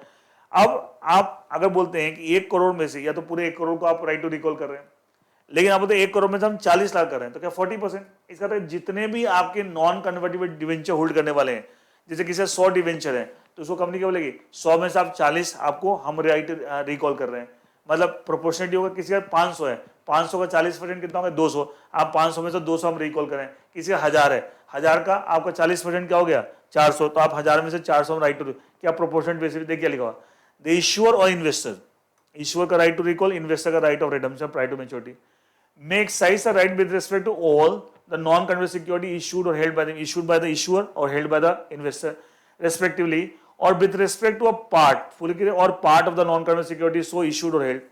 In case of partial exercises the right in accordance with the terms of issue by the issuer, अब खाली issuer के, investor तो कोई प्रॉब्लम नहीं है, by the issuer, it shall be done on proportionate basis only। अभी बताया था, अब 1 करोड़ में आप 40 लाख का राइट टू रिकॉल कर रहे हैं, तो ये नहीं कि सब कुछ इन्वेस्टर से उनकी सारी डेट सिक्योरिटी हमने रिकॉल कर ली, कुछ से किया ही नहीं, सारे इन्वेस्टर को आप प्रो डाटा बेसिस पे राइट देंगे। It may be noted that no such rights will be exercisable before the expiry of 1 year from the date of issuance. और बताया ना, जिस दिन कंपनी ने इशू किया उससे कम से 1 साल बीतने के बाद ही राइट टू रिकॉल हो सकता है, या राइट बताना कब से हो सकता है वो आप बताइएगा अपने टर्म्स एंड कंडीशन में, लेकिन वो टाइम पीरियड कम से कम 1 साल बीतने के बाद ही from the date of issue से पहले राइट टू रिकॉल या right to redemption prior to maturity नहीं हो सकता। Next is debenture redemption reserve and CRR. अगर डिवेंचर इशू कर रहे इशूअर तो डीआरआर क्रिएट करना in according with companies act, आप जाते कंपनी सेक्शन 71। और अगर आप preferential non convertible redeemable preference issue करें तो फिर सीआरआर क्रिएट करना पड़ेगा, एंड सब के प्रोविजन कंपनी एक्ट में दे रखे हैं। नेक्स्ट रहेगा ट्रस्ट डीड।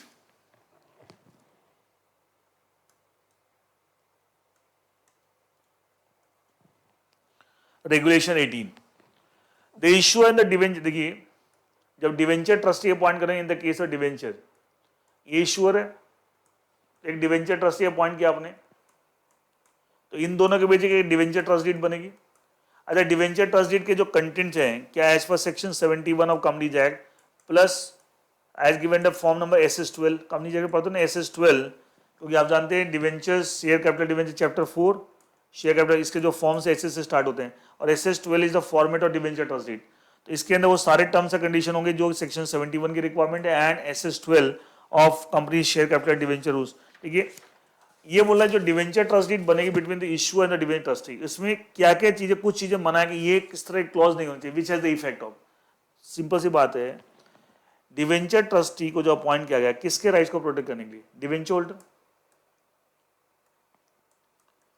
अगर आप इस डिवेंचर ट्रस्ट डीड के अंदर कुछ ऐसी बातें लिख दें जिससे कि डिवेंचर ट्रस्टी केयरलेस हो जाए and he does not take care of the rights of debenture holders against the company, तो क्या पर्पस डिफीट हो जाएगा। इसे बोला कि साहब देखिए लिखा होता है, trust deed shall not contain any clause, this trust deed which has the effect of 1 limiting और extinguishing the obligation the liability debenture trustee और द इश्यूअर इन, इनके जो राइट्स हैं इंटरेस्ट अगेंस्ट द इश्यूअर उनको कम करने का या खत्म करने का अधिकार इनको मिल जाए या ईश्वर को। आप इस तरह कोई प्रोविजन डिवेंचर, क्योंकि फिर पर्पस उल्टा हो रहा है, जो काम के लिए रखा गया डिवेंचर ट्रस्टी को उल्टा काम हो रहा है, तो ऐसा कोई भी क्लॉज डिवेंचर ट्रस्ट डीड में नहीं होती विच लिमिट्स और एक्सटिंग्विश द ऑब्लिगेशन लायबिलिटी किसके, डिवेंचर ट्रस्टी के और ईश्वर के, इन द कॉन्टेक्ट, इनके तो ऑब्लिगेशन है बट किसके contact, in the context of rights और interest of debenture holders against the Ishwar.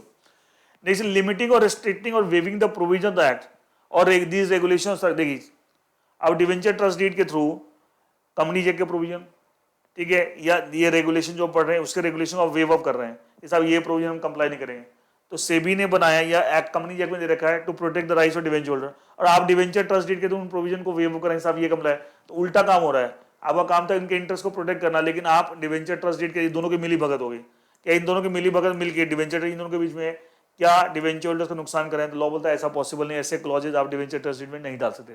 which has the effect of limiting or restricting or waiving the provisions of the Act, that is Companies Act or SEBI Act, or these regulation and any circular guidelines issued by SEBI.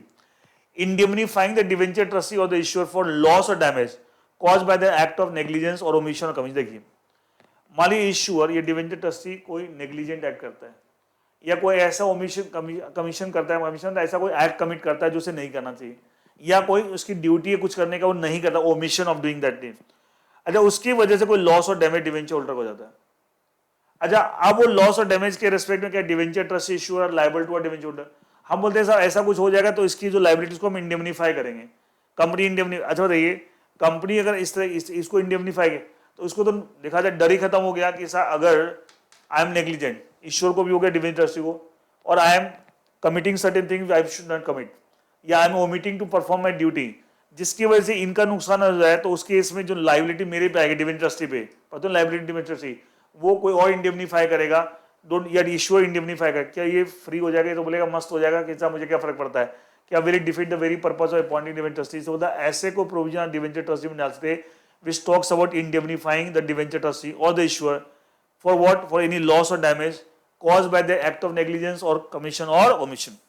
तो वो इस तरह को ultimately ऐसी चीज ना डालें जिससे कि debenture trustee becomes careless, have a very casual approach and does not take care of the rights of the debenture holders against the issuer। ये चीज का ध्यान, उस कारण से वो चीजें आप डिवेंचर ट्रस्ट डीड में नहीं डाल सकते।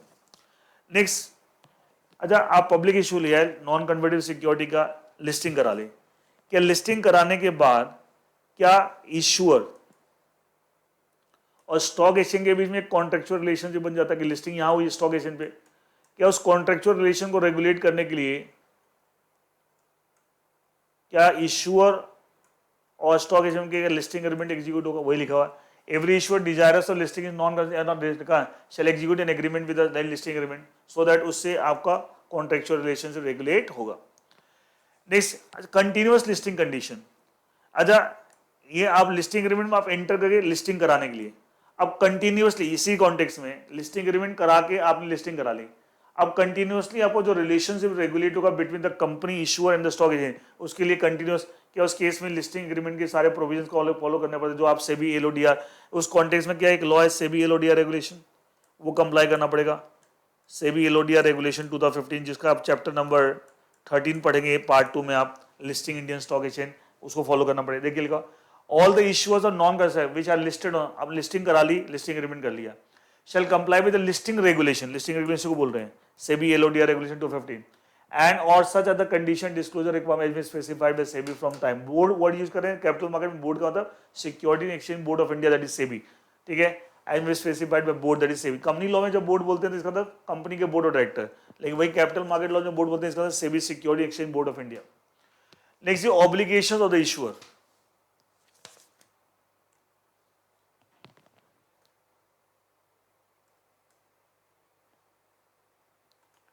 Obligations of the issuer,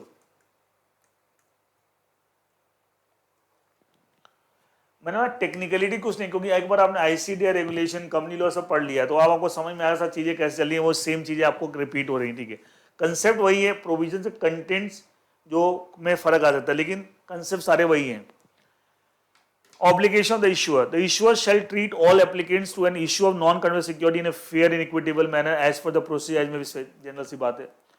the issuer shall not employ any device scheme और मतलब आप कोई भी ऐसा काम नहीं करें जिससे आप इन्वेस्टर के अगेंस्ट फ्रॉड कर रहे हैं, चीटिंग कर रहे हैं, उनको मैनिपुलेट कर रहे हैं, वो सब नहीं करेंगे। आप स्कोर सिस्टम डेवलप करेंगे जिसके थ्रू आपको इन्वेस्टर को परेशानी है, they can raise the complaint, पर स्कोर्स पढ़ा ना, SEBI complaints redress system. And in case of public issue the issuer shall provide all the required information documents to the lead manager for conducting the due diligence. आप जानते हैं जितने भी public issue में merchant bank involve होते हैं उसमें one of the merchant bank will act the lead manager. अच्छा क्या lead manager will also do the due diligence, और ड्यू डिलिजेंस करके वो सर्टिफिकेट किसको फाइल करता है, सेबी को। तो बोला ड्यू डिलिजेंस करने के लिए जो भी इन्फॉर्मेशन आपको लीड मर्चेंट बैंक को चाहिए वो सारी इन्फॉर्मेशन आपको इशूअर प्रोवाइड करेगा to the lead merchant banker. In the case of public issue, the issuer shall provide all the required information, documents to the lead manager for conducting the due diligence in the form and manner as may be specified by SEBI.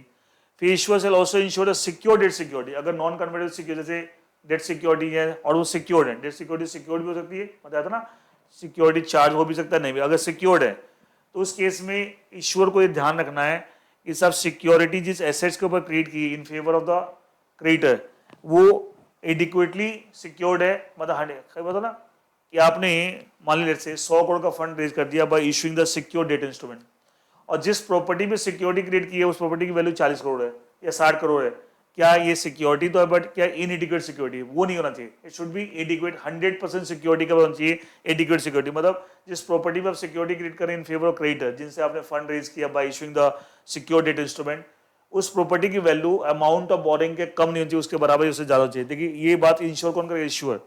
The issuer shall ensure the secured debt securities, secured debt security are secured by 100% security cover, 100% security cover, मतलब adequate security should not be inadequate, it should not be inadequate. Next is that is the obligation debenture trustee regulation 24।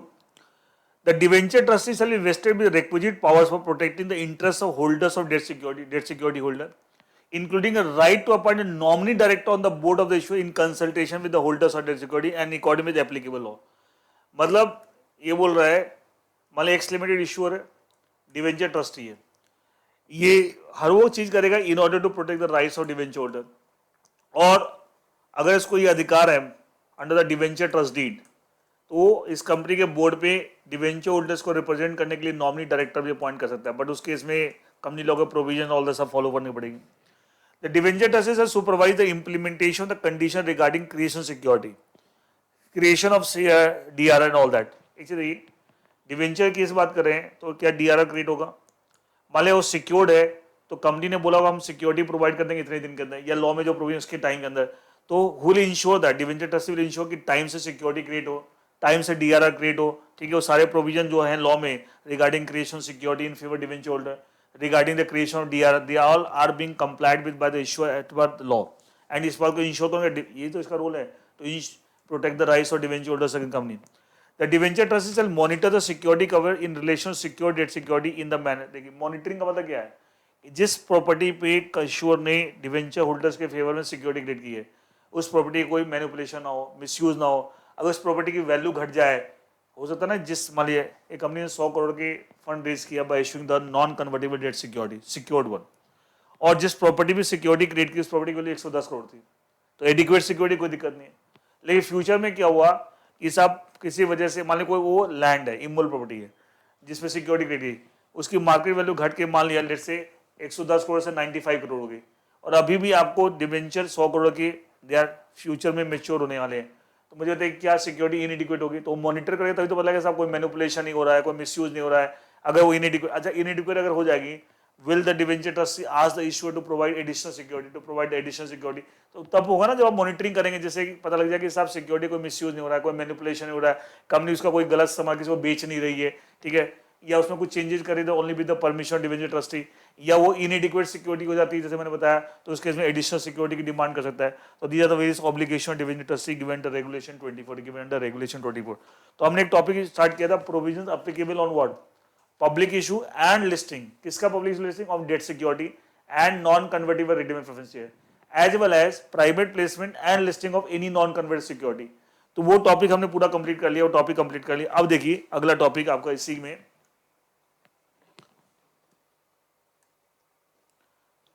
provisions applicable to public issue and listing of debt securities and non-convertible redeemable preference shares।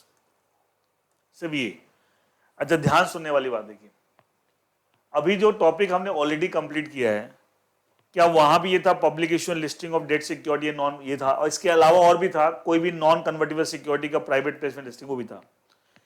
इसका मतलब अगर हम खाली public issue listing of debt security and non convertible preference की बात करें तो already जो अभी तक हमने पढ़ा अभी क्लास में वो तो अप्लाई होगा और साथ में ये भी अप्लाई होगा। लेकिन अगर हम private placement and listing of non convertible security की बात करें तो उसमें से वो अप्लाई होगा जो हम ऑलरेडी पढ़ चुके हैं, अब जो पढ़ने जा रहे हैं वो अप्लाई नहीं होगा। इसका मतलब ये होना, इसका मतलब ये होना, दोनों को मिला के बात करें, इट मींस अगर एक कंपनी पब्लिक इशू लाती है एंड लिस्टिंग किसका, date security and non convertible और नॉन कन्वर्टेबल रिडीमेबल प्रेफरेंस है, उस केस में जो प्रोविजन हम ऑलरेडी पढ़ चुके हैं वो प्रोविजन भी लगेंगे, और जो अभी हम पढ़ने जा रहे हैं ये भी अप्लाई होंगे, जो ये हेडिंग में लिखा provision applicable to public issue. लेकिन अगर एक कंपनी प्राइवेट प्लेसमेंट करती है, नॉन कन्वर्ट सिक्योरिटी उसकी लिस्टिंग कराती है, तो जो प्रोविजन हम ऑलरेडी पढ़ चुके हैं वो लगेंगे, लेकिन जो प्रोविजन अभी पढ़ने जा रहे हैं वो अप्लाई नहीं होगा। वो अप्लाई नहीं होंगे in the context of private placement listing of non convert security. I hope you are getting my point.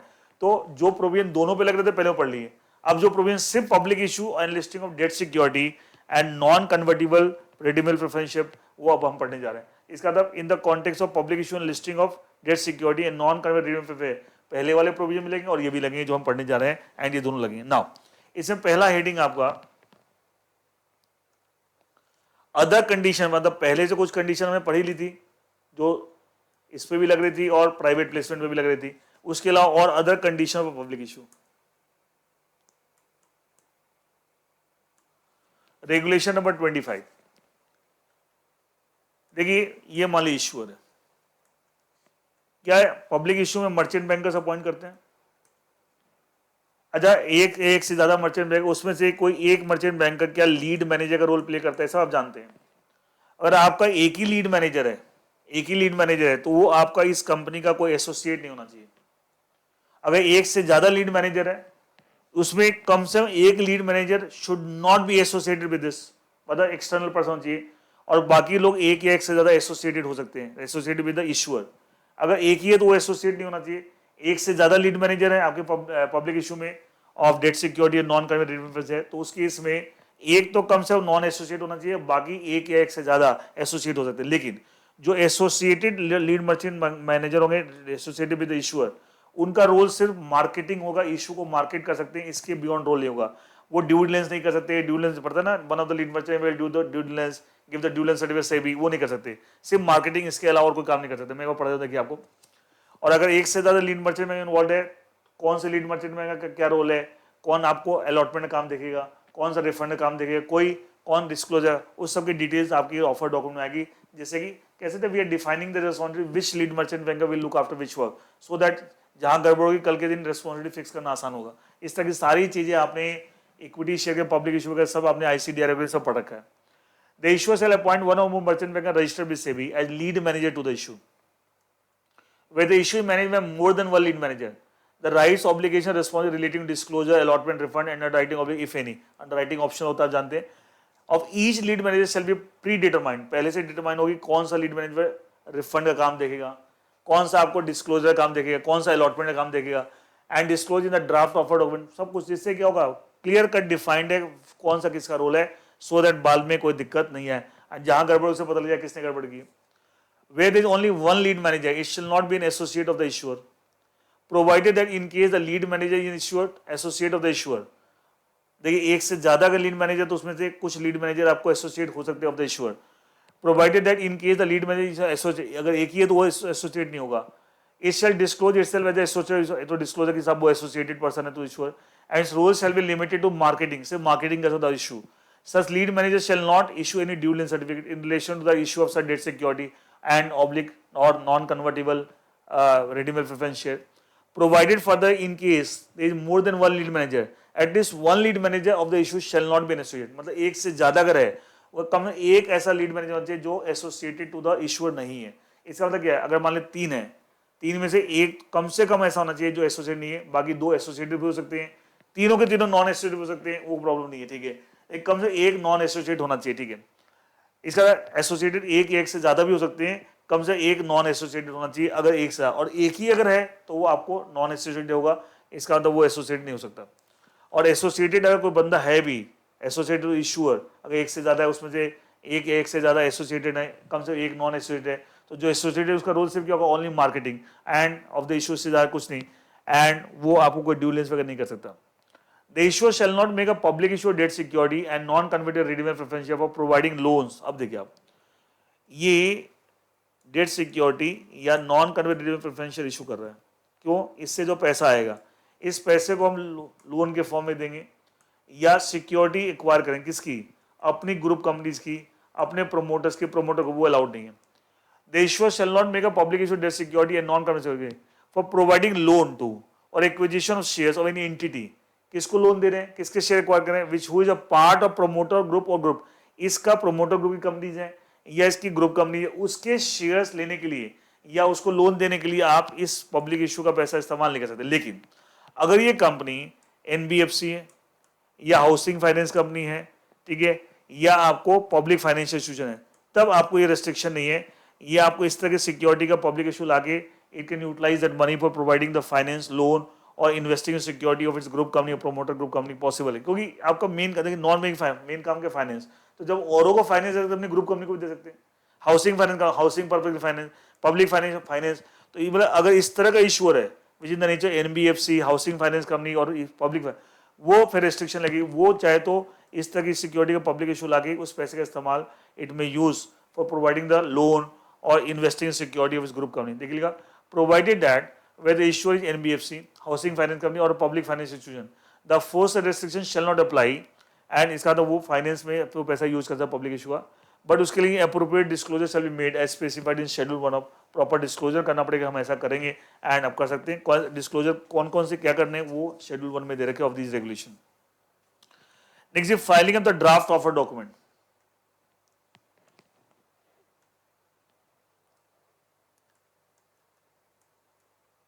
अच्छा, नॉर्मली आप public issue of equity share में पढ़ते हैं कि draft offer document prospectus SEBI को फाइल होता है, यहाँ सेबी को नहीं फाइल होगा, स्टॉक एक्सचेंज को फाइल होगा। ये फर्क है यहाँ पे। मान ली एक्स लिमिटेड इशूअर है, ये with the help of lead manager, जो आपका पब्लिक इशू में लीड मैनेजर है, ड्राफ्ट ऑफर डॉक्यूमेंट किसको फाइल करेंगे? Stock exchange. कौन से स्टॉक एक्सचेंज? जो आपकी जहां जहां लिस्टिंग कराने जाना है, जो आपने अपने ऑफर डॉक्यूमेंट में मेंशन किया होगा, ठीक है। ये स्टॉक एक्सचेंज क्या करे, अपनी वेबसाइट पर प्लेस कर देगा फॉर पब्लिक कमेंट्स कि साहब ये ड्राफ्ट ऑफर डॉक्यूमेंट अपने वेबसाइट पर प्लेस कर दिया फॉर पब्लिक कमेंट। कम से कम 7 दिन का 7 वर्किंग डेज का टाइम देगा तो for the public to give the comments. इसके बाद इशूअर अपनी वेबसाइट पे, इसका लीड मैनेजर अपनी वेबसाइट पे, लीड मैनेजर भी आप जानते हैं बॉडी कॉर्पोरेट होते हैं, ये अपनी वेबसाइट पे भी आपको ये मतलब स्टॉक एक्सचेंज जिसको आपने फाइल किया वो तो अपनी वेबसाइट डालेगा फॉर पब्लिक कमेंट्स एंड कम से 7 दिन का टाइम देगा पब्लिक को to give the comments on the draft offer document. इसके अलावा इशूअर और लीड मर्चेंट बैंकर भी अपनी अपनी वेबसाइट डाल देंगे सो दैट उसके थ्रू भी लोग तरह की इन्फॉर्मेशन जाए। अब इसके अलावा इस ड्राफ्ट ऑफर डॉक्यूमेंट में ये लीड मैनेजर ये इंश्योर करेगा compliance certificate, compliance officer detail आनी चाहिए। आप सब समझते हैं कंप्लायंस ऑफिसर जो कंपनी का कंपनी सेक्रेटरी होगा, उसकी डिटेल आनी चाहिए। डिटेल में क्या, उसका नाम, address, email ID, contact details, phone number and all that, so that कोई भी इन्वेस्टर से भी कोई भी आपको अप्रोच करना था, ही इज द कंप्लायंस। आप जानते हैं कंप्लायंस ऑफिसर एक नोडल ऑफिसर हो जाता है in relation to that public issue and उसकी डिटेल आनी चाहिए। ये lead merchant banker has to ensure कि साहब कंप्लायंस ऑफिसर जो कि कंपनी सेक्रेटरी होगा, उसके डिटेल्स का नाम, address, contact details, email ID, all that ये और ड्राफ्ट ऑफर डॉक्यूमेंट में आपको आनी चाहिए। फिर ये आपको जो कमेंट्स आएंगे पब्लिक से या औरों से, क्या उसको एड्रेस उसको इनकॉर्पोरेट किया जाएगा इन द ऑफर डॉक्यूमेंट, तभी जाकर फाइनल ऑफर डॉक्यूमेंट बनेगा। फिर वो फाइनल ऑफर डॉक्यूमेंट किसको फाइल होगा? To the registrar of company, to the registrar of company. ये आपको, और साथ में लीड मर्चेंट बैंक का जो लीड मैनेजर है, क्या वो ड्यू डिलिजेंस करेगा? और ड्यू डिलिजेंस करने का ड्यू डिलिजेंस सर्टिफिकेट उसको फाइल करेगा टू द सेबी एंड उसका फॉर्मेट है एज पर शेड्यूल 3। मैं पूरा पढ़ देता हूँ। No issuer shall make a public issue debt security, मतलब पब्लिक इशू ऑफ और non convertible redeemable preference share unless a draft offer document has been filed with all the stock exchange on which such security are proposed to be listed। पता ना stock exchange को file करना है, किसके through file करना? Through the lead manager. जैसे वहां सेबी को फाइल करते हैं, यहाँ पे draft offer document filed with the stock exchange shall be made public by posting the same on the website stock exchange for seeking the public comments के लिए for a period of 7 working days from the date of filing the draft offer document with the stock exchange. The draft officer also is displayed on the website of the issuer and the lead manager. The lead manager shall ensure that draft offer document clearly specify the name and contact particulars including the postal and email address and telephone number of compliance officer and who shall be the company secretary of the issuer। वो हमेशा company secretary को compliance हो उसके details लगानी चाहिए। Compliance officer का सी और ओ, compliance सी officer हो वो कैपिटल कर लीजिएगा, स्मॉल दे रखा है।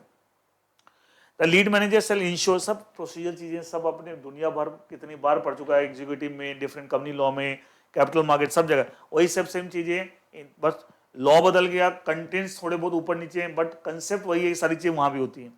The lead manager shall ensure that all the comments received on draft of a document are suitably addressed prior to the filing of document with ROC. Obviously उसको incorporate करके final offer document बनाएंगे and then will file it with ROC. पढ़ते हो ना, filing offer document final prospectus with ROC. The lead manager shall prior to the filing of offer document with the registrar company furnish to the board, that is SEBI, a due diligence certificate in the format. पता है lead merchant banker due diligence करता है, due diligence करके due diligence certificate किसको file करे, SEBI को. किस format में, in the format schedule 3 of this regulation. And उसके बाद ही आपको final offer document will be filed with the ROC. Next है disclosure in the offer document, regulation 28. Again general से पॉइंट्स है. The offer document that is a prospectus shall contain all material true, fair and adequate disclosure which are necessary for the subscriber debt security and non-convertible redeemable preference share to take an informed investment decision, so that they can take a well-informed decision, informed investment decision, and shall not omit include any material fact which may make the statement made then in the light of circumstances under which any they are made misleading. ऐसे कोई भी चीज लिखें जैसे कि चीजें investor mislead हो जाए, या जो इन्फॉर्मेशन आपने दे रखी है they become the untrue statement, ये चीज को ध्यान रखना है. एंड अदरवाइज कल के दिन प्रॉब्लम हो सकती है. ये तो जनरल सी बात होगी. उसके अलावा विदाउट प्रेजुडिस जनरलिटी होगी, ये तो है ही है. इसके अलावा the issue and the lead manager shall ensure that the offer document contains the following. What? Disclosure specified in schedule 1 of this regulation. In regulation के शेड्यूल 1 में कोई डिस्क्लोजर ऑफर डॉक्यूमेंट आने चाहिए. Disclosure as per companies act and the rules. Additional disclosure as may be specified with SEBI. मतलब general बात तो थी कि साहब सारी इन्फॉर्मेशन ट्रू होनी चाहिए, फेयर होनी चाहिए, एडिक्वेट होनी चाहिए, so that investor can take a well information. कोई भी मिसलीडिंग स्टेटमेंट, अनट्रू स्टेटमेंट नहीं होना चाहिए. But in addition to that आपको ध्यान रखना है कि जो भी इस लॉ के शेड्यूल 1 में डिस्क्लोजर रिक्वायरमेंट है वो आनी चाहिए यहाँ पे इन the offer document. Company act और रूल्स में जो है. इसके अलावा सेबी कुछ और एडिशनल डिस्क्लोजर की रिक्वायरमेंट डालते हैं तो वो भी डालेंगे. The lead manager shall exercise due diligence and satisfy. देखिए आपको ऑफर डॉक्यूमेंट बना तो कंपनी रहा है, कंपनी के बिहाफ पे लीड मैनेजर आपको हेल्प करेगा. बट लीड मैनेजर को ये नहीं कंपनी ने कोई भी इन्फॉर्मेशन प्रोवाइड करी आप उसको रिलाय करके सही है आपने डाल दिया. अपनी तरफ से भी लीड मैनेजर को सारी इन्फॉर्मेशन को वेरीफाई करना है कि जो भी इन्फॉर्मेशन आपको इश्यूर दे रही है to be incorporated in the offer document वो सब सही है. वो देखिए लिखा the lead manager shall exercise due diligence and satisfy themselves on all aspects of the issue including the veracity of the disclosure in the offer document. मतलब offer document जो चाहिए वो डिस्क्लोज कर रहे हैं. इन्फॉर्मेशन लेगा तो ईश्वर से ही, लेकिन अपने एंड पे भी चेक करेगा कि सारी इन्फॉर्मेशन सही है, कोई भी मिसलीडिंग इन्फॉर्मेशन नहीं चाहिए, सो दैट गलत इन्वेस्टर के साथ गलत ना हो जाए. Next abridged prospectus. आप जानते हैं एप्लीकेशन फॉर्म के साथ एब्रीज प्रोस्पेक्टस दिया जाता है, सो दैट वो ब्रीफ इन्फॉर्मेशन उसको पढ़ के इन्वेस्टर डिसाइड करे. अच्छा एब्रीज प्रोस्पेक्टस होता क्या है? समराइज. तो जो मेन प्रोस्पेक्टस है क्या उसमें जो चीज उसी की समरी इसमें आती है. तो क्या एब्रीज प्रोस्पेक्टस कभी कोई ऐसी चीज जो प्रोस्पेक्टस में नहीं पॉसिबल नहीं, उसी की समरी है. तो उससे एक्स्ट्रा चीजें कैसे आए, उसमें से ही कुछ चीजें काट छाट के मेन चीजें आएगी, लेकिन एक्स्ट्रा कैसे आ जाए, नॉट पॉसिबल. वो सब लिखा हुआ है. The issuer and lead manager shall ensure that every application form and the average prospectus is in the format as specified by SEBI. application form का format और average जो SEBI ने specified. The average prospectus shall not contain matters which are extraneous to the contents of offer document. मतलब prospectus में जो चीज नहीं है उसका एक्स्ट्रा चीज आपकी वो कैसे आ सकती है, पॉसिबल. उसी का समरी है तो उससे एक्स्ट्रा चीज कैसे आ जाएंगे. द एडिक्वेट और एप्लीकेशन फॉर्म में जो इन्फॉर्मेशन इन्वेस्टर भरेगा eight the time of applying in the public issue, वो इन्फॉर्मेशन भरने के लिए स्पेस, कई बार ना तो हम कोई फॉर्म भरते हैं स्पेस ही बहुत इनएडिक्वेट होती है, तो क्या हमें हाथ से भरने में बड़ी दिक्कत होती है. वो लेकर adequate space shall be provided. ये बात ईश्वर को और लीड में इंश्योर करना है कि एप्लीकेशन फॉर्म में आपको जो भी स्पेस है to fill up the form that should be adequate, so that investor आराम से इन्फॉर्मेशन को फिलअप कर सके, उसका नाम, address and all that. The issuer में provide the facility for subscription और एप्लीकेशन इलेक्ट्रॉनिक मोड. ये मैंने पहले ही बता दी चीज, दोबारा रिपीट हो रही है. The average prospectus shall be in the format as specified in Part B of Schedule 1. Schedule 1 के दो पार्ट है, part A and part B. Part B A में डिस्क्लोजर है, जो हमने पढ़ा disclosure which should be in the offer document. Part B के अंदर फॉर्मेट ऑफ आपको एवरेज प्रोस्पेक्टस दे रखा है एंड उसके हिसाब से आप एवरेज प्रोस्पेक्टस बनाएंगे as per the format given part B of schedule 1 of this regulation. Price discovery in book building यहाँ दे रखा है. कंपनी चाहे तो फिक्स प्राइस मेथड यूज कर सकती है कि रेट फिक्स कर देगी, इस रेट पे हम सिक्योरिटी इशू करेंगे. चाहे आप बुक बिल्डिंग मेथड यूज करते हैं. अच्छा बुक बिल्डिंग में क्या प्राइस डिस्कवरी होती है, एक कंपनी ने प्राइस बैंड दे दिया या फ्लोर प्राइस, आप बिडिंग कीजिए, उन सारे बिड्स को प्रोसेस करके जो वेटेड एवरेज प्राइस होगा वो आपको प्राइस, तो क्या हम प्राइस को अलॉटमेंट प्राइस को डिस्कवर कर रहे हैं, वो भी कर सकते हैं. ऐसे coupon rate mean rate of interest. जैसे आप नॉन कन्वर्टेड सिक्योरिटी का पब्लिक इशू ला रहे हैं तो उसका rate of interest coupon rate क्या होगा आप फिक्स कर सकते हैं. चाहे तो आप इन्वेस्टर से बिडिंग करा सकते हैं कि आप क्या चाहते हैं और उसके हिसाब से कंपनी निकाल सकते हैं, just like the allotment price and all that, वो सब दे रखा है. Next minimum subscription regulation 34. ये बोला जो इशू साइज होता है उसका 75% मिनिमम सब्सक्रिप्शन होगा. अच्छा उतना या उससे ज्यादा है जिसका इशू सक्सेसफुल है, लेकिन उससे अच्छा ये मिनिमम सब्सक्रिप्शन कंसेप्ट एक जगह नहीं लगता. अगर कोई company central board of direct tax, you know that central board of direct ministry of finance के अंदर बॉडी आती है, अगर उसके इंस्ट्रक्शन के हिसाब से, उसके हिसाब से आप टैक्स फ्री बॉन्ड इशू करते हैं, लोग ना टैक्स, किसी का कोई प्रॉपर्टी बेची, कैपिटल गेन हो गया, आज कैपिटल गेन पे कैपिटल गेन टैक्स लगेगा, तो कैपिटल गेन टैक्स बचाने के लिए होता है ना, आप टैक्स फ्री बॉन्ड में इन्वेस्ट करते हैं, उसमें क्या होता है, लॉक इन पीरियड होता है, इतने साल से पहले आप निकाल नहीं सकते, उसमें इंटरेस्ट भी काफी कम होता है। तो अगर ऐसे कोई टैक्स फ्री बॉन्ड किसी कंपनी ने इशू किए हैं as per the norms specified by the CBDT, तो उस केस में फिर मिनिमम सब कंसेप्ट अप्लाई नहीं होता, वहाँ 75% इशूज है वो कंसेप्ट अप्लाई नहीं होता, वहाँ there is no concept of minimum subscription. अभी बोला अगर मिनिमम सब्सक्रिप्शन आ गया 75% और more of the issue size, अच्छा वही इशू इक्विटी शेयर वगैरह में 90% होता है, लेकिन हम यहाँ किसकी बात कर रहे हैं, date security and non convertible redemption preference share, तो यहाँ 75% अगर आ गया तो आपका इशू सक्सेसफुल है, नहीं है तो इशू क्या फ्लॉप हो गया।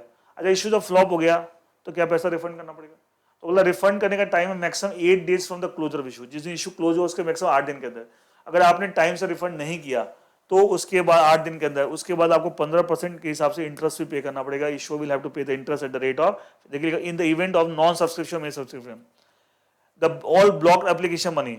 अच्छा जानते हैं आप एसवा सिस्टम से अप्लाई करते हैं वो अनब्लॉक कर दीजिए, but not later than 8 working days from the date of close of the issue, और सच टाइम एज में स्पेसिफाइड, सेबी इसको चेंज भी कर सकता है। If application money is not unblocked within such period, that is 8 days from the close of issue, the issuer shall pay interest at the rate of 15% per annum for the delayed period, obviously बात, उस case में आपको interest भी pay करना पड़ेगा। Next allotment of security in payment of interest, the issuer shall ensure that the allotment of this security and non-convertible derivative of share issued to public shall be made within such time, मतलब law में से भी जो भी time period prescribe करेगा उसके हिसाब से आप अलॉटमेंट करें। आपने एंड उसकी ये नहीं पता लगी लोगों ने अप्लाई कर दिया, आप अलॉटमेंट में डिले कर रहे हैं, उसका जो सेबी टाइम पीरियड बताएगा उसके हिसाब से अलॉटमेंट करें। Whether debt security and non-convertible repayment preferences are not allotted and application money are not unblocked within the stop आ गया, अगर आप टाइम से या तो अलॉट कीजिए, या उनका अगर किसी कारण से अलॉटमेंट नहीं कर रहे हैं, एप्लीकेशन रिजेक्ट हो, तो उनका पैसा जो ब्लॉक हो रखा है in the bank account under ASBA system उसको अनब्लॉक कीजिए। लेकिन ना आपने टाइम से अलॉट किया ना उनका पैसा अनब्लॉक किया, तो उस केस में क्या कंपनी की पार्ट में गलत है, इशूअर फिर इंटरेस्ट पे करेगा at the rate of 15% to the investor. यहाँ सब जगह डिलेड, जहां डिफॉल्ट होगा इंटरेस्ट का जो रेट है 15% पर एनम। देन अंडरराइटिंग का सब ऑप्शन होता है, तो कोई इशू अंडरराइटिंग करा सकता है, और करा रहे अंडरराइटिंग तो पूरे इशू करा सकते हैं, पार्ट ऑफ द इशू आपकी सब मर्जी है, एंड इसके डिस्क्लोजर आपके सब ऑफर डॉक्यूमेंट में आएंगे आपने क्या अंडरराइटिंग कराई, इसमें कुछ बतानी होती है। अच्छा नेक्स्ट चीज, अगर आप पब्लिक इशू, हम पढ़ रहे हैं public issue and listing of, public issue लाएंगे तो क्या लिस्टिंग कराना mandatory as per section 40 of companies act. अच्छा जितने भी स्टॉक एक्सचेंज पे आपने लिस्टिंग की बात की, आपने ऑफर डोर में कि यहाँ हम लिस्टिंग कराएंगे, क्या सबसे परमिशन आ जाएगी फॉर लिस्टिंग, अगर एक ने मना कर दिया क्या पब्लिक इशू फ्लॉप हो जाएगा, तो लॉ बोलता है अगर पब्लिक इशू फ्लॉप हो जाए, इसमें एक कंसेप्ट है कि लिस्टिंग की परमिशन आ जाए, एक शेड्यूल्ड लिस्टिंग डेट हम यूज कर रहे हैं, शेड्यूल्ड लिस्टिंग डेट, जो भी शेड्यूल्ड लिस्टिंग डेट है इस दिन तक आपकी लिस्टिंग हो जानी चाहिए, परमिशन आ जानी चाहिए फॉर लिस्टिंग। अगर आ गई तो इशू सक्सेसफुल है, नहीं आई तो इसके 2 वर्किंग डेज के अंदर, within 2 working days from the schedule listing date, आपने जितने लोग का इशू फ्लॉप हो गया तो उस केस में आपको लोगों के पैसे अनब्लॉक करने पड़ेंगे, या जिन्होंने फिजिकल मोड में अप्लाई किया उनके पैसे रिफंड करने पड़ेंगे, कितने दिन में, विद इन 2 वर्किंग डेज। लेकिन अगर लेट हुआ, 2 वर्किंग डेज में नहीं किया, तो 15% का इंटरेस्ट पे करना पड़ेगा, कहां से, फ्रॉम शेड्यूल लिस्टिंग डेट, ये 2 दिन छूटेंगे नहीं, schedule listing date from the यहां से लेके एक्चुअल डेट ऑफ पेमेंट जो है, अगर 2 दिन में आपने कर दिया तो वेल एंड गुड, तब तो इंटरेस्ट पे करने की जरूरत नहीं है। लेकिन अगर डेट हो गया तो शेड्यूल लिस्टिंग डेट से एक्चुअल डेट ऑफ पेमेंट, इस पीरियड के बीच का जो आपको इतने पीरियड का इंटरेस्ट पे करना eight the rate of 15% per annum. मैं एक बार पढ़ देता हूं, देखिए, an issuer desirous of making offer of debt security and non convert redeemable preference share to the public issue है, shall make an application for listing to stock in accordance with terms of section 40 of Companies Act, आप जानते हैं mandatory होता है listing. In the event of failure to list a security within such days from the date of closure of issue, as may be specified by SEBI, तो schedule listing date बोलेंगे, इतने दिन में आपकी लिस्टिंग हो जानी चाहिए from the close of issue, that is called schedule listing date. All application money received or blocked in the public issue, अगर एसवा सिस्टम है that is block, other physical mode में money received shall be refunded or unblocked within 2 working days from the schedule listing date to the applicants through the permissible mode of making refund unblocking of fund, जो भी तरीका law ने बता रहा है कैसे unblock करना है, कैसे रिफंड करना है। For delay in refund unblocking fund beyond the timeline specified above, the issuer shall be liable to pay interest at the rate of 15% per annum to the investor from where, from schedule listing date and from to up to the till the date of actual payment, उतने period का आप interest पे करेंगे eight the rate of 15% पर। अगर आपने 2 working days from the schedule listing date अगर refund नहीं किया या अनब्लॉक नहीं किया, तो उस केस में 15% पर एनम के हिसाब से इंटरेस्ट पे करेंगे, किस पीरियड का, from the schedule listing date and up to the actual date of payment. Last में आपको other obligation of the lead manager regulation 38 general से बातें रखिए। The lead manager shall not employ any device scheme और artificial मतलब fraud वॉड इस तरह की कोई भी नहीं करे, manipulation with the investors and all that, इस तरह की कोई भी चीज लीड मैनेजर को ध्यान रखना ऐसा ना हो। The lead manager ensure that secure debt security secured by 100% security cover. बताया था सिक्योरिटी अगर है, सिक्योर डेट इंस्ट्रूमेंट इशू करके फंड रेज कर रहे हैं तो यू मस्ट इंश्योर दैट ये सिक्योरिटी एडिक्वेट टू 100। तो ये डिवेंचर ट्रस्टी भी ध्यान रखेगा और लीड मर्चेंट बैंक को भी ध्यान रखना है लीड मैनेजर को कि साहब सिक्योरिटी कवर 100% चाहिए and it should not be inadequate security, it should be adequate security. The lead manager shall ensure payment of additional interest by the issuer in accordance with the in case of non-allotment of debt security non। अच्छा अगर किसी कारण से आपने allotment time से नहीं किया date security या non convertible redeemable preference share, जब तक अलॉटमेंट हो जाना चाहिए एज पर लॉ और डिले किया तो जो डिलेड पीरियड है क्या उसका इंटरेस्ट पे करना पड़ेगा। एंड ये कौन इंश्योर करेगा साहब, ensure must pay the interest additional interest. कौन इंश्योर करेगा that ensure must pay the lead manager. तो ये सब आपकी कुछ अदर ऑब्लिगेशन रेगुलेशन 38 में देगा ऑफ द लीड मैनेजर। इसके साथ आपका ये टॉपिक भी कंप्लीट हो गया। Provision which are applicable only on public issue and listing. किसकी public issue listing of debt security and non convertible redeemable preference, non convertible redeemable preference. इस chapter में इस टॉपिक में कुछ एक और हेडिंग्स हैं, ये और कुछ प्रोविजन है किस पे अप्लाई होंगे वो हम नेक्स्ट क्लास में लेंगे। आज की क्लास के लिए इतना ही, आज की क्लास के इतना ही। एंड बाकी जो चीज़ें इस चैप्टर में रह गई हैं वो हम नेक्स्ट क्लास में लेंगे, हम नेक्स्ट क्लास में लेंगे। और आज की क्लास के लिए इतना ही। तो अभी हमने जो पहला प्रोविजन पढ़ा था वो किसके लिए था, कोई भी debt security and non convertible उसका नॉन कन्वर्टिबल रिडीमेबल उसका public issue as well as the private placement and listing of any non convertible security. मतलब अगर आप डेट सिक्योरिटी या non converted redeemable preference share का पब्लिक इशू लाते हैं, listing कराते हैं, उसके ऊपर एक प्रोविजन जो पहला प्रोविजन पड़ा था, पहले सेट ऑफ प्रोविजन। एंड अगर आप कोई भी नॉन कन्वर्टेड सिक्योरिटी का प्राइवेट प्लेसमेंट लाके लिस्टिंग कराते हैं उस पर भी लगेगा। फिर दूसरा सेट ऑफ प्रोविजन जो अभी हमने पढ़ा है, जो अभी कंप्लीट किया है, वो सिर्फ किसके लिए था, public issue and listing of debt security and non convertible redeemable preference. इसका मतलब क्या है, अगर बात उस तरह बोलें कि private placement and listing of non convertible security, उसमें सिर्फ पहले सेट ऑफ प्रोविजन अप्लाई थे, second set of provision apply नहीं है, एप्लीकेबल नहीं है। लेकिन अगर public issue and listing of debt security की बात करें and non convertible redeemable preference की बात करें तो उसके अंदर फर्स्ट सेट ऑफ प्रोविजन जो पड़े तो वो भी अप्लाई होंगे और सेकंड सेट ऑफ प्रोविजन जो अभी हमने कंप्लीट किए हैं वो भी आपको अप्लाई होंगे। तो अगर एग्जाम में ऐसे क्वेश्चन आ जाए कि what are the provision and what are the provision ऐसा आ जाए कि relating to public issue and listing of non convertible redeemable preference shares और द डेट सिक्योरिटी, तो इसके अंदर फर्स्ट सेट ऑफ प्रोविजन भी लिखेंगे और सेकंड सेट ऑफ प्रोविजन भी लिखेंगे। ऑल सारे प्रोविजन को एक साथ नहीं पूछेगा, इतने सारे प्रोविजन एग्जाम वाला 3 घंटे का तो खाली एक क्वेश्चन ही हो जाएगा, ठीक है। बट आपके नॉलेज के लिए कि आपको पता होना चाहिए सब किस तरीके से चीज आपको रिलेट हो रखी है, कैसे प्रोविजन आपको स्ट्रक्चर कर रखे हैं under this new regulation made by SEBI, that is SEBI issue and listing of non convertible securities regulation 2021। तो यहाँ आज की क्लास में यही वाइंड अप कर रहा हूँ। इसका जो रिमेनिंग पोर्शन है इस चैप्टर का वो हम नेक्स्ट क्लास में लेंगे और अगली क्लास में एक क्लास और उसके साथ आपका ये चैप्टर 6 कंप्लीट हो, चैप्टर 6 आपका कंप्लीट हो जाएगा। Thank you.